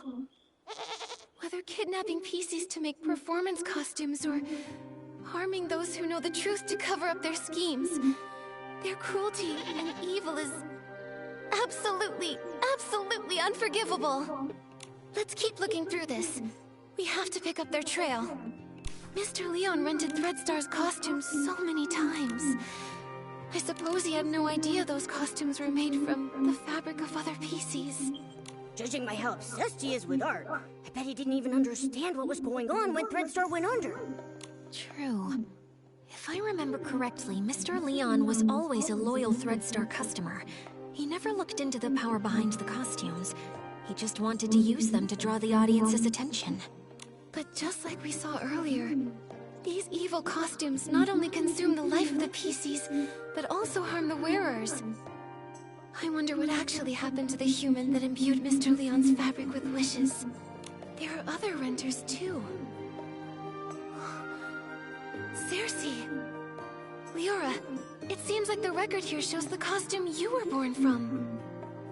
By the silver gale, it really is. Leah! Leah, could this be... Are you okay, Leora?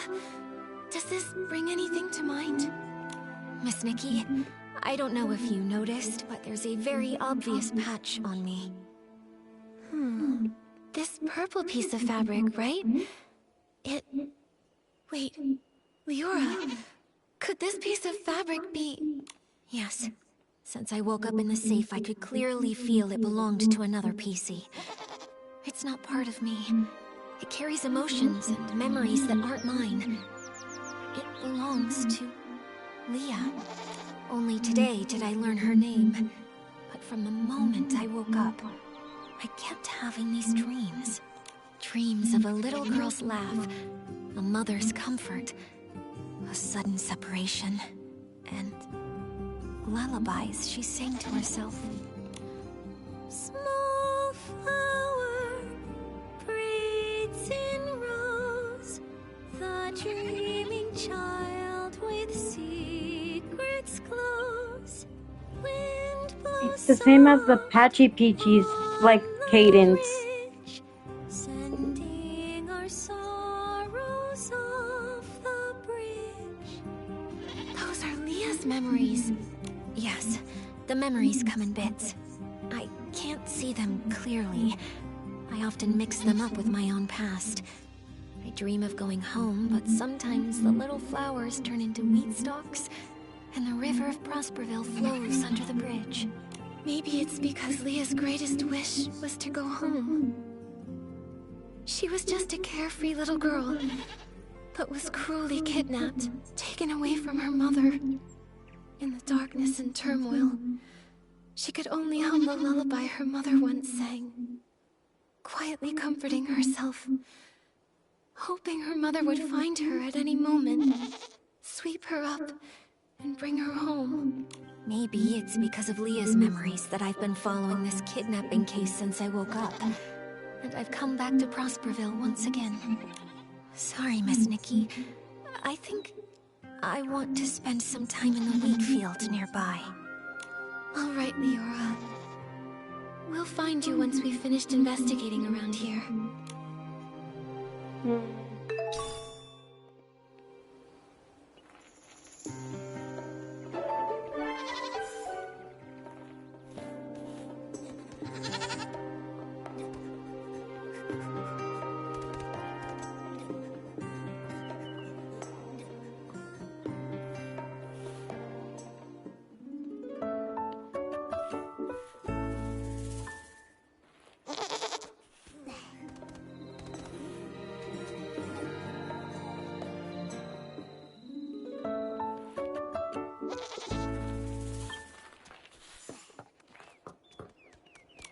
Why are there green trays here? I don't think weed stalks usually get processed here. Could it recipe for feeding the birds? Some of my bird friends love this kind of grain, especially spread out and dried.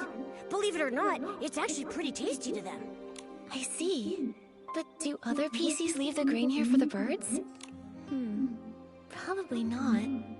If other PCs came by a lot to feed those birds, our culprit probably would have been discovered by now. I can't imagine they'd want to hide Madame Julie's suitcase in a risky place like this, especially with so many PCs around. So maybe it's the thief feeding the birds. Could be, but it sounds so strange.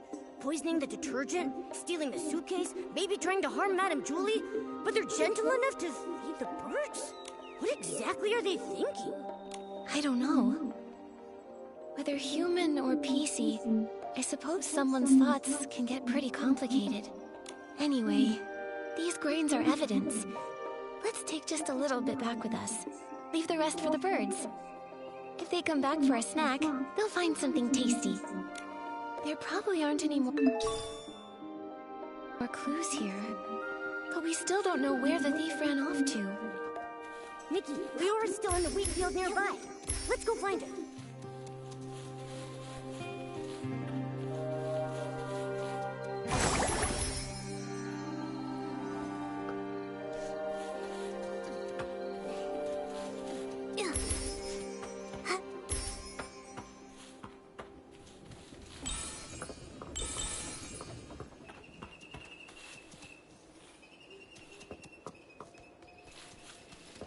The heavy wheat bows low with grace, counting grains as winds embrace.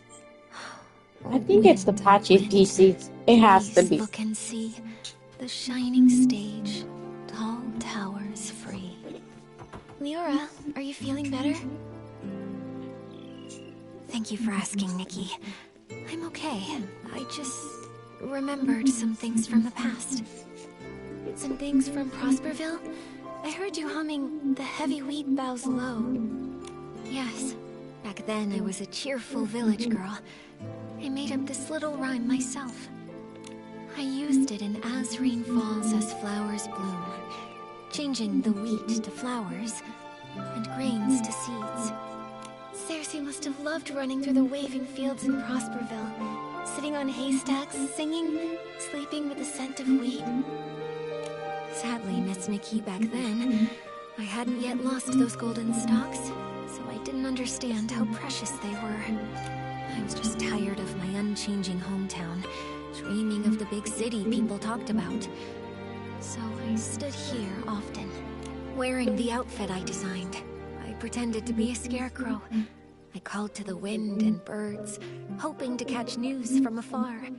Like the little sorceress, craving sunny days, but too afraid to face them. A stage wider than any room at home, and spotlights even brighter than the sun. I wanted to see what they truly looked like. By fate's design, as I wore that very outfit, Benny chose me. Wait, so it was Benny who discovered you. Maybe he isn't unlucky after all. No wonder Benny returned to Golden Fields this time to scout the next star. He must have recalled Cersei's success back then. Success? Maybe.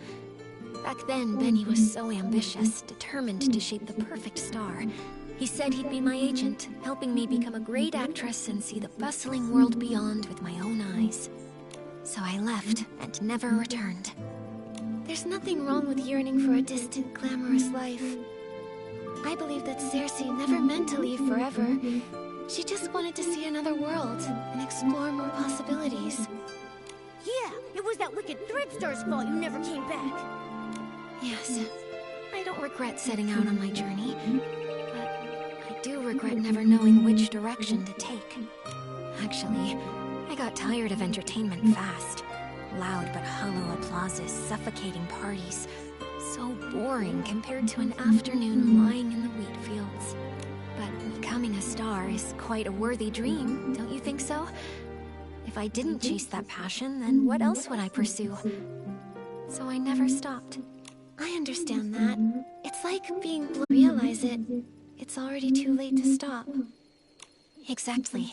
I uncovered Threadstar's plot and was drawn to this new, unexpected force. Then, I searched for the truth. I died, was reborn, and I began to dream. Dreams of wheat fields, dreams of spotlights, and Leah's dreams. I searched for my own dream through countless others. Leah wanted to go home, but what about me? Small birds chirp away. With stalks of wheat, they sway. Oh, birds, help me find. Find the sunrise where I began. Find the last of the crossroads.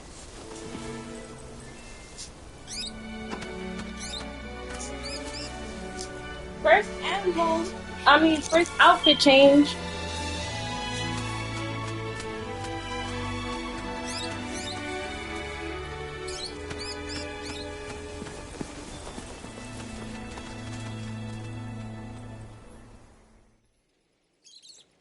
Miss Leora, finding your direction is difficult, and I can't give you an answer right now. I believe that the only way to lay down your burdens and hopefully find your direction is to end all of the tragedy that Threadstar creates. Just like a wild bird, you're only able to fly when you feel the light. Yes, just like... a bird. Miss Leora, since that Threadstar thief once fed the birds might know where they ran off to. Maybe the birds do know the way. Miss Nikki, no matter where I end up, I never want Leah's tragedy to happen to anyone ever again. This outfit has the ability to call the birds. Let's give it a try. After all, we must find that thief. My inspiration came from the wheat fields, and it's only within these fields that this outfit is able to access its full power. Birds fly, winds reply, bring the answer to Momo nearby.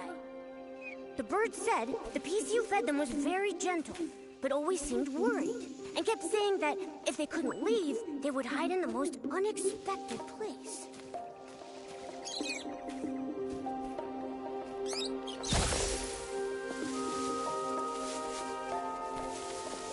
That's cute.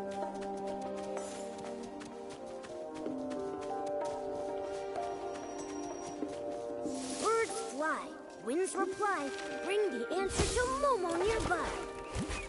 Wait a sec. This Barasson said it saw that PC dash away. It chased them halfway across the ridge, but still couldn't hold them back. That PC comforted the Barasson, saying they would hide where many PCs gather, and they promised to return with the tastiest grains for them.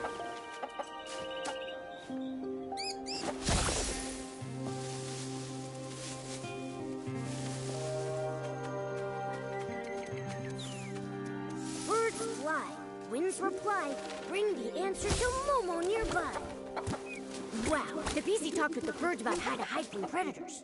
They said masking their scent is most important, like hiding in the wheat fields, blending with the fragrance.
The birds saw that thief. They hid in a secret spot where many PCs meet, and they most likely hide within fragrant depths to mask their scent. And it said they would hide in the most unexpected place. I see. Miss Nikki, where do you think that place is?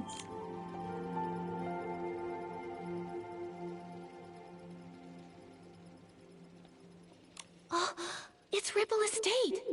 They're about about to host the Ripple Estate soiree, so it'll be really busy and filled with new detergent scents that could mask their own scent traces. Where do PCs gather with lots of hidden spots? It must be the Ripple Wine Cellar. Exactly. The most dangerous place might actually be the safest. The thief must think the Ripple Wine Cellar is the spot we'd least expect. Wow! Impressive, Detective Nikki! Such a clever thief. Without the bird's help, even if we searched everywhere, we'd probably end up at the estate last and never think to check there. Thank goodness for good timing. I'll head back to the Ripple Wine Cellar to confirm their whereabouts now. But the Ripple Wine Cellar is so complex. If only a few of us are going, are we actually going to be able to catch them? Nikki, should we ask Jenny for help? Momo's right. But Jenny and the others need to focus on keeping order at the Ripple Estate and preventing everyone from panicking. Maybe we can ask Raggy and our leader for help. Right now, they're the only ones who know the truth about Julie faking her death. Maybe they'll lend us a hand. Great. They're both very skilled. If we work together, I'm positive we can corner the thief. Leora, let's meet at the Ripple Wine Cellar.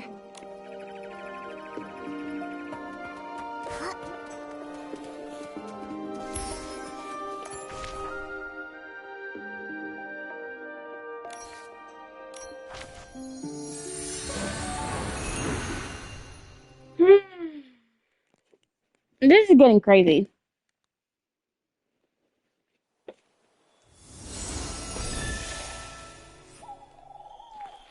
Naked Brothers Band. Yay, the car. Praise the car.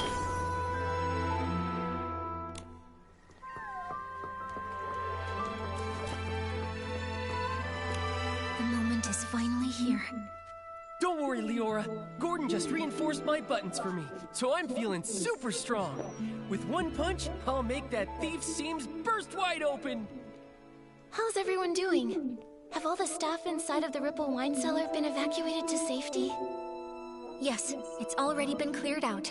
They said they saw a PC escape through the side door of the Ripple Wine Cellar. The layout of that production track is very complex, so we must be extra careful. No time to waste. Leave the pursuit of the Threadstar remnants to me. Nikki, I'm coming with you. You shouldn't face Threadstar's evil alone. I'm in too!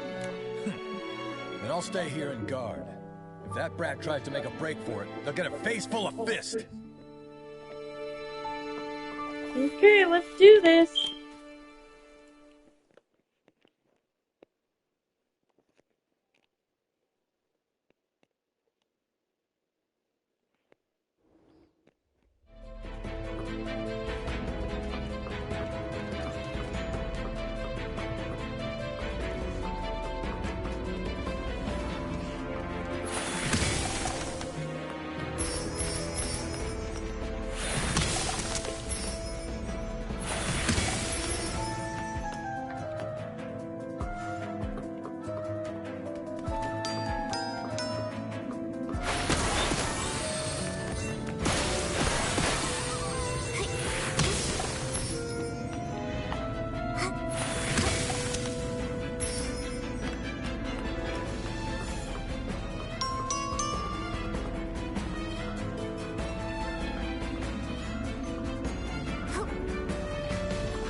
This time you won't get away.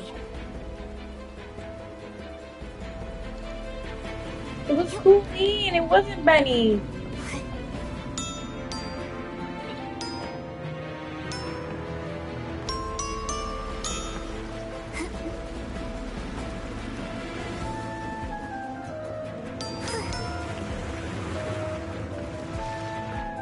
I don't think I've been through here.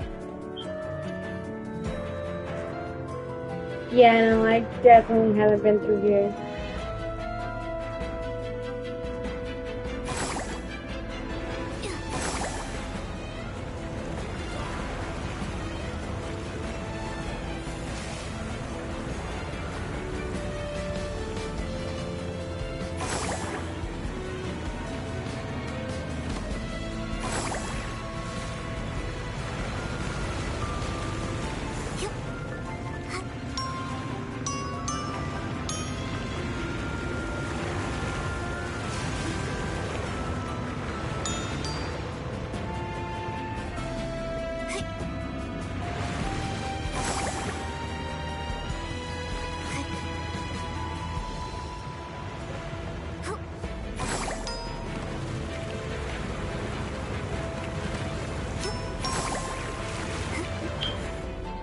Taste my fist!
Yeah, no, definitely not have been here before.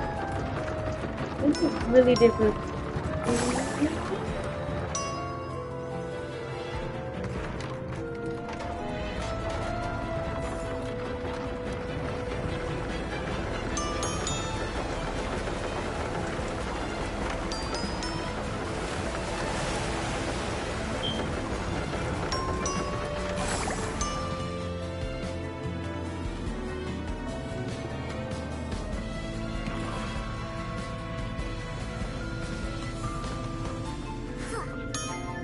Came from a different section.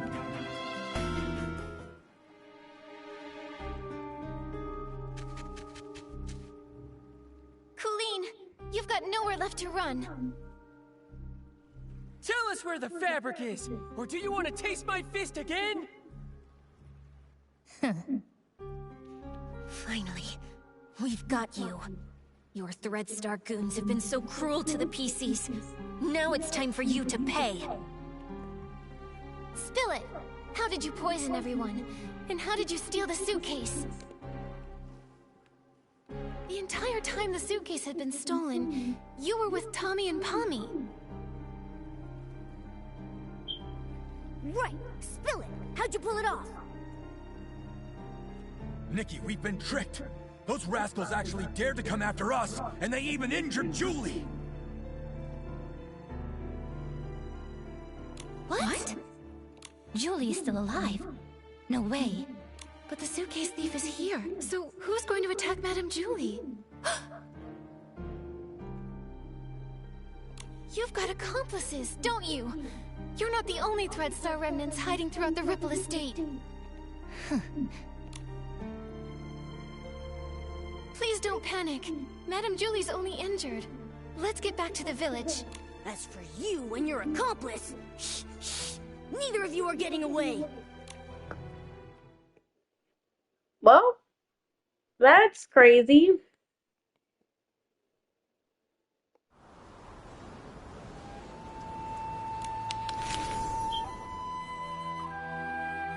Cute.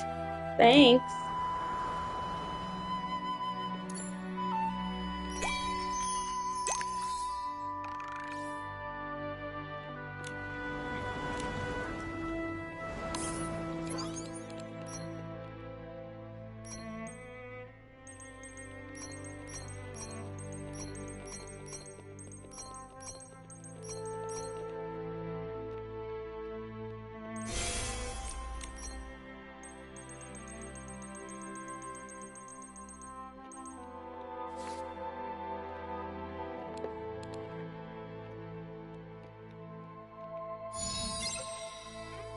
Yay! Finally iridescent! Lock it, please.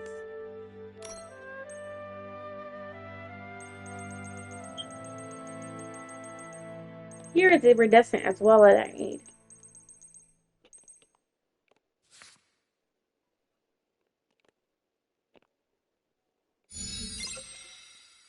But you gave me pink.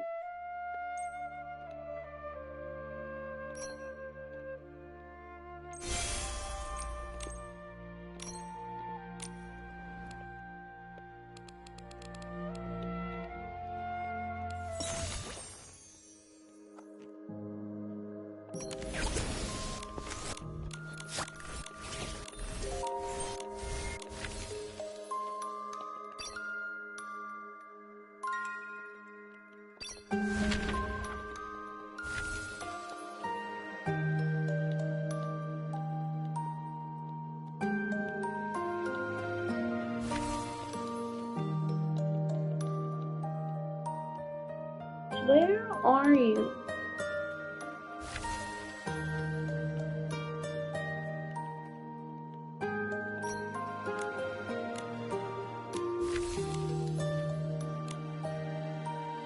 Butterfly is the only one that's left.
Stitching, stitching, endless stitching. If only I'd already perfected the immortal fabric. Immortal fabric? What a crazy idea. I like it, but I don't think I'll be needing it. This little wound won't leave a single stitch mark. Julie! Madam Julie, are you all right? Do not worry, my dear. If you ask where I was hurting the most, I would have to say not being able to use the strongest detergent for a while was truly heartbreaking. You always make it sound so easy. What exactly happened? I'd have to say I was pretty lucky, if it weren't for my friend over there. Her again? Madam Julie, are you saying that she attacked you? She saved my life, dear. Earlier, a swarm of Esslings suddenly appeared in the village. Julie said they were after her. She told our leader to protect the others, then drove the Esslings away. Then, there was some sudden commotion that shook the windows open. I quickly floated over and saw Julie injured, with this PC lying beside her. Even I couldn't see exactly what happened. Luckily, she was fast and agile. She suddenly darted out from nowhere and pushed me out of the way. Thank you very much, my dear friend. She actually saved Madam Julie. We never even got the chance to speak with her properly. Who is she really? And what is she trying to do? Gordon, is she badly hurt? Can you fix her? Of course! Thanks to Julie's Floragel cloth, but... Nikki, I think she wants to say something. Chase them! Hello? What do you mean? Who are you chasing? Don't worry, take your time. You're safe here. Leah. Leah? Leora, could it be that she suddenly leapt at you because she sensed Leah's presence? But how would she even know Leah? Could it be? She's part of the experiment.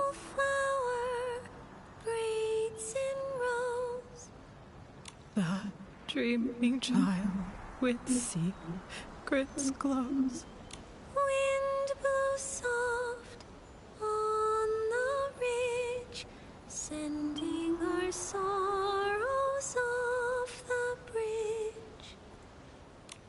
Leah. She seems calmer now. I'll try playing this lullaby on the violin. Hopefully, she can rest peacefully in the music and dream without any pain.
She's so much calmer. That's wonderful. Nikki, she's sleeping soundly. Gordon can start examining and repairing her now. This is just unbelievable. Even I never thought something like this could happen. What is it? Did you discover something? This patchy PC. This is utterly mad. I'm still checking, but...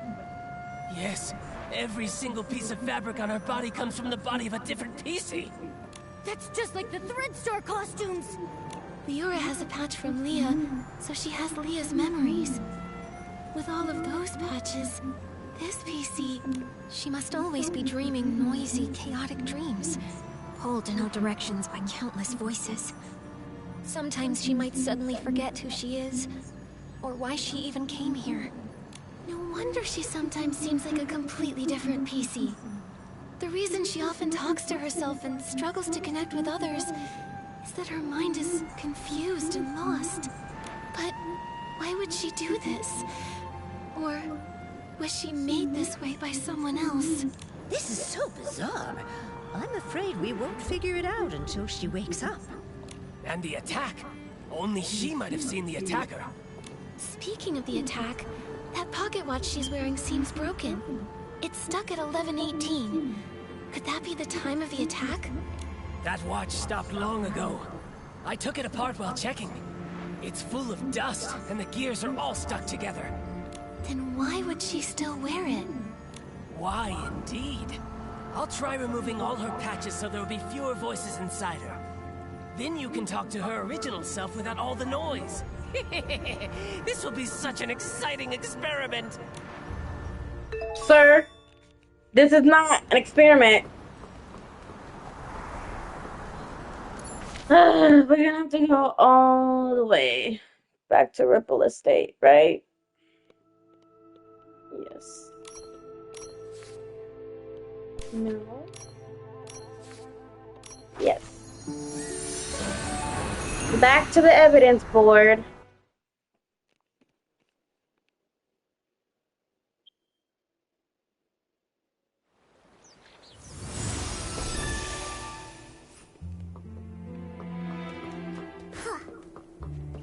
You gotta report all this to Jenny. When we found out Madame Julie faked her death and finally caught the suitcase thief, I thought we'd have this case all wrapped up. I didn't expect another PC would try to assassinate Madame Julie. Luckily, that mysterious patchy PC was there, or things could have gone really wrong. Yeah. Even though we still don't know who she really is, or why she's doing all this, we definitely owe her our thanks. To be honest, with everything going on, I'm feeling pretty confused right now. Detective Nikki, do you have any new ideas? So far, we've solved the missing journal case and uncovered the truth behind the scraps of cloth in the suitcase. Madame Julie and Leora worked together to fake her death, but so many cases remain unsolved.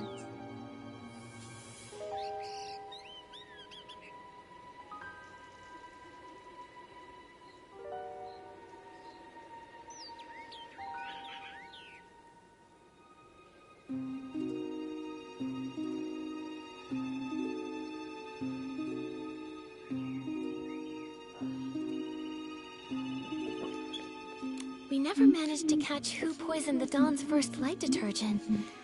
But now the evidence might be pointing to Colleen being the culprit. She's the owner of the detergent bar, right? Hasn't she been researching the detergent industry at the Ripple Estate? She probably figured out the secret formula for Super Duper Palmed a while ago with all that digging. And since she knows more about detergents than most PCs, this poisoning method wouldn't be hard for her. And there's more. We tracked the suitcase and ended up at Colleen, but she didn't actually steal the suitcase. The real thief is probably an accomplice of hers who's still hiding in the shadows. Look at her, with that top hat and bow tie. I thought she was just a cold but decent PC. Turns out she's a major troublemaker. Luckily, with Gordon's reagent and help from Leora and Raggy, we managed to trap her. Otherwise, she would have run off with the suitcase into the abandoned district. Why is she so desperate to move the fabric inside? What's her goal? And there's more. If it weren't for Madame Julie and Leora stepping in, we would have never known that all of this connects back to the Thread Star from hundreds of years ago. Using PCs, too. It's too cruel. I can barely say it out loud. Such a heartless company. Even though the Kingdom Guard's Operation Starstrike was a huge success, Thread Star somehow rose again. Not only cruel, but also cunning. They're preparing the Golden Vision. Maybe it's connected to Madame Julie's assassination. At least we caught Colleen, found out she's part of Threadstar's remnants, and know she definitely has an accomplice. They're the ones who attacked Madame Julie. She needed help to pull off the suitcase theft. Her alibi back then was just a trick. We underestimated her. Ugh. One PC did the poisoning, the other one stole the suitcase, and they worked together so smoothly. They almost fooled us. Detective Nikki, who do you think stole the suitcase? Based on our findings, Tommy was held up by Colleen, and Benny was unconscious. Neither had time to steal it. Leora is Madame Julie's friend. She wouldn't steal it. And Mr. Leon had hallucinations near the scene and had multiple eyewitnesses confirm his innocence. So no suspects there either.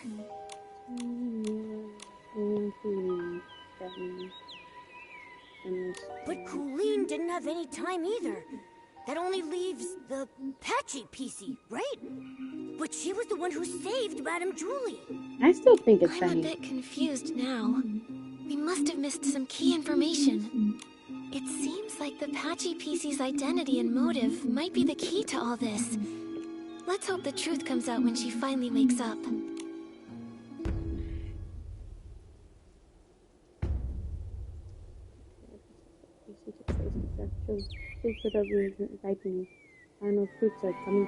Wonder how the Patchy PC's doing. Nikki, let's head to so many stuff. To check on her and Matt and Julie.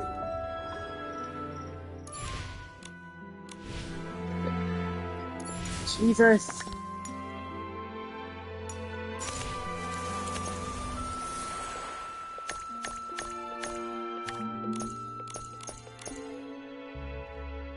Well, I can do that in a minute. Oh no, let's just go and do it.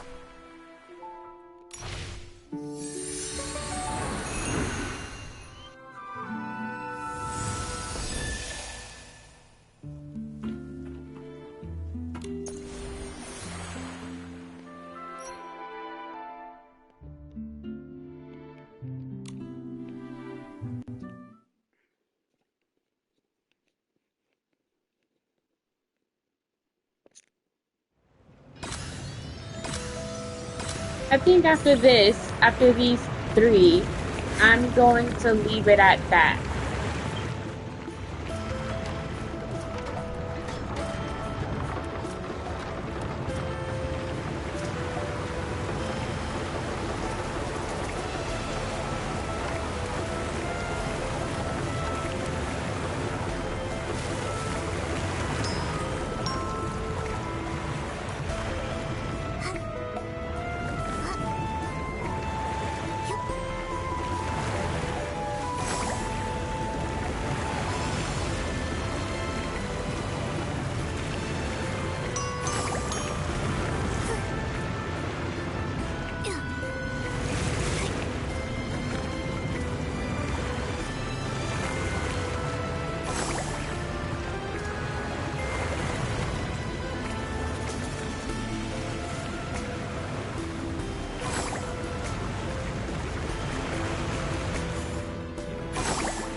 Hmm. I don't know, Jay.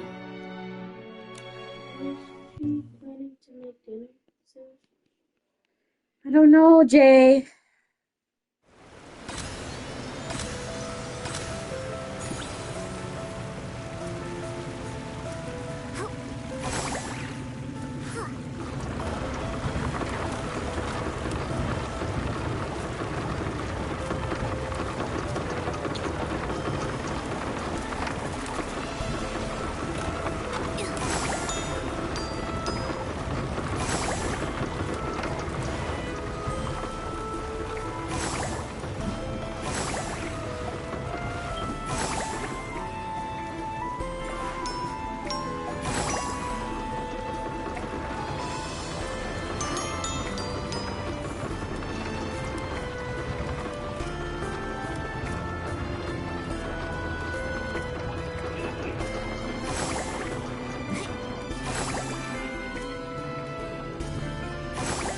What is going on?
Another few minutes added to my time.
Why don't you use Papa's phone to call her? Yeah, why don't you do that? Because you're getting annoying.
Why do you guys start so slow? I wonder.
H-Mom. Hello?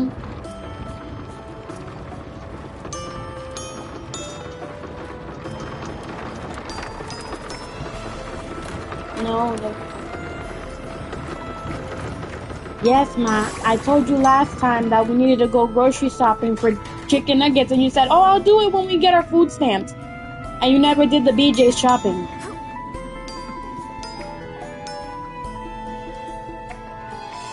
Ma, you guys were planning to do the BJ's shopping with the delivery.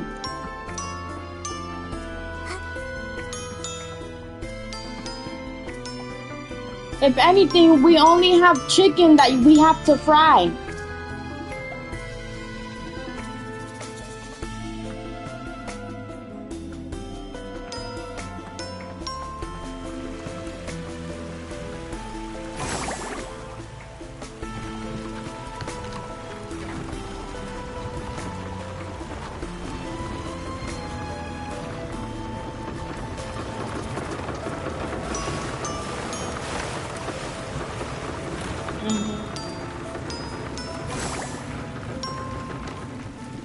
No.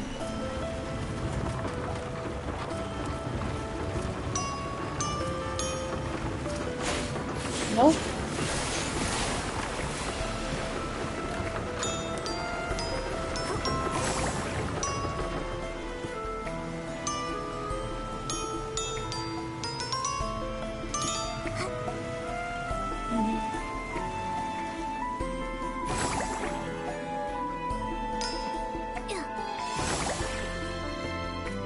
He was gonna use for the thing. Yeah, I heard it on your last phone call, Ma. I was late.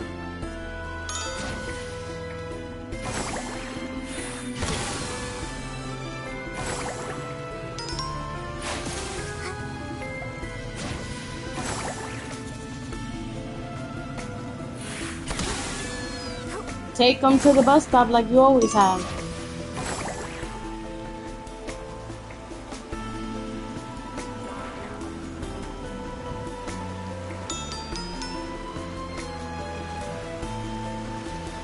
Papa bien.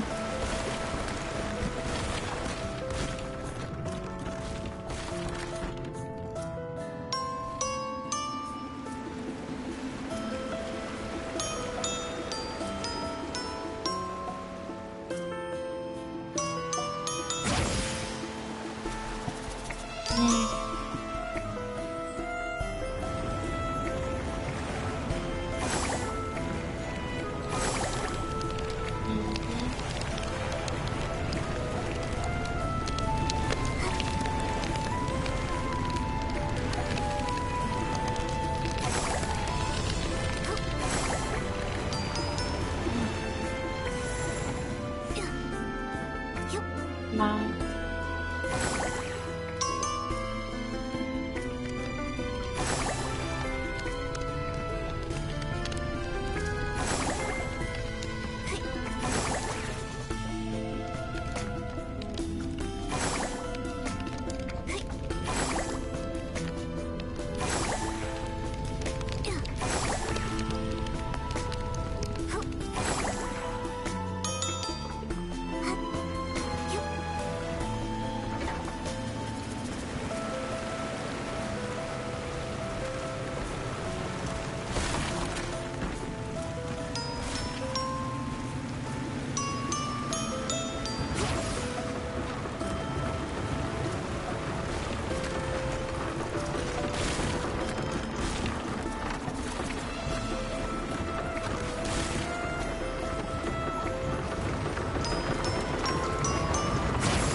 I don't know how you can do that any faster.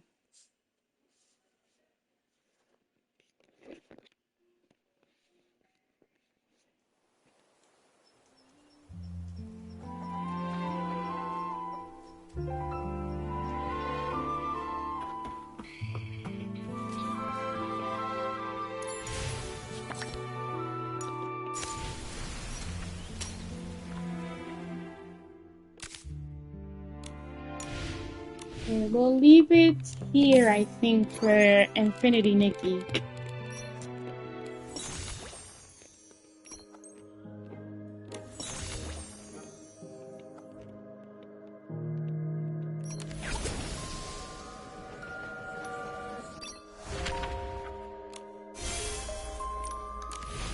Jay!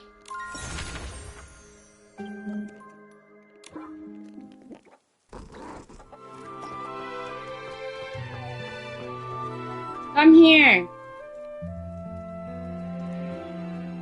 I need you to put the large pan on the stove. Don't turn the stove on. Just put it on the stove and put some oil in it.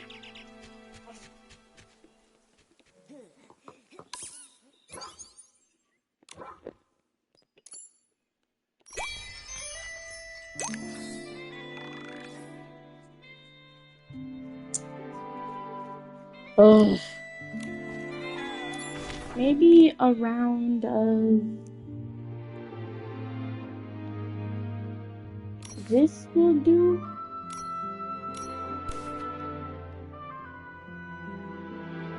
Okay. Somewhere around here.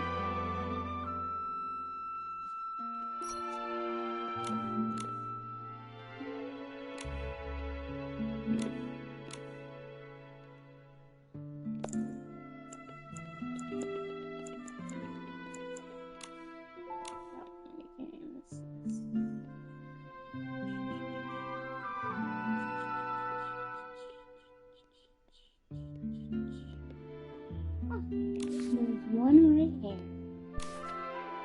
We'll do that mini game.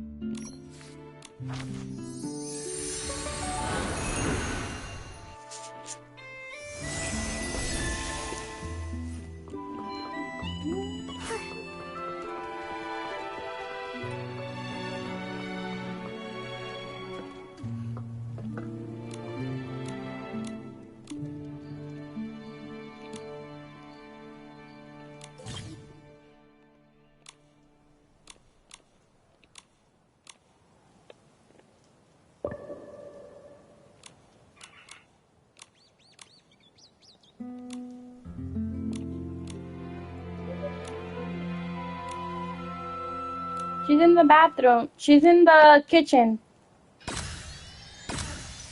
Yeah, she's in the kitchen. She's in the kitchen. Yeah, she is. She's in the kitchen. I don't know what you want me to say. There you go.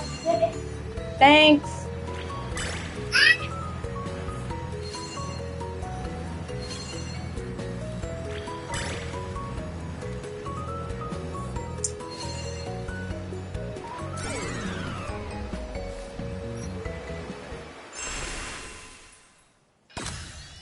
Money.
Jay, did you do it?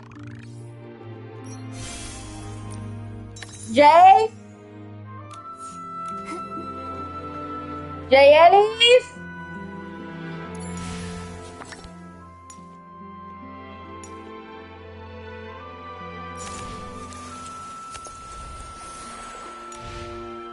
It's like I'm talking to the wall.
Okay, I think I'm gonna do the rest off screen, guys.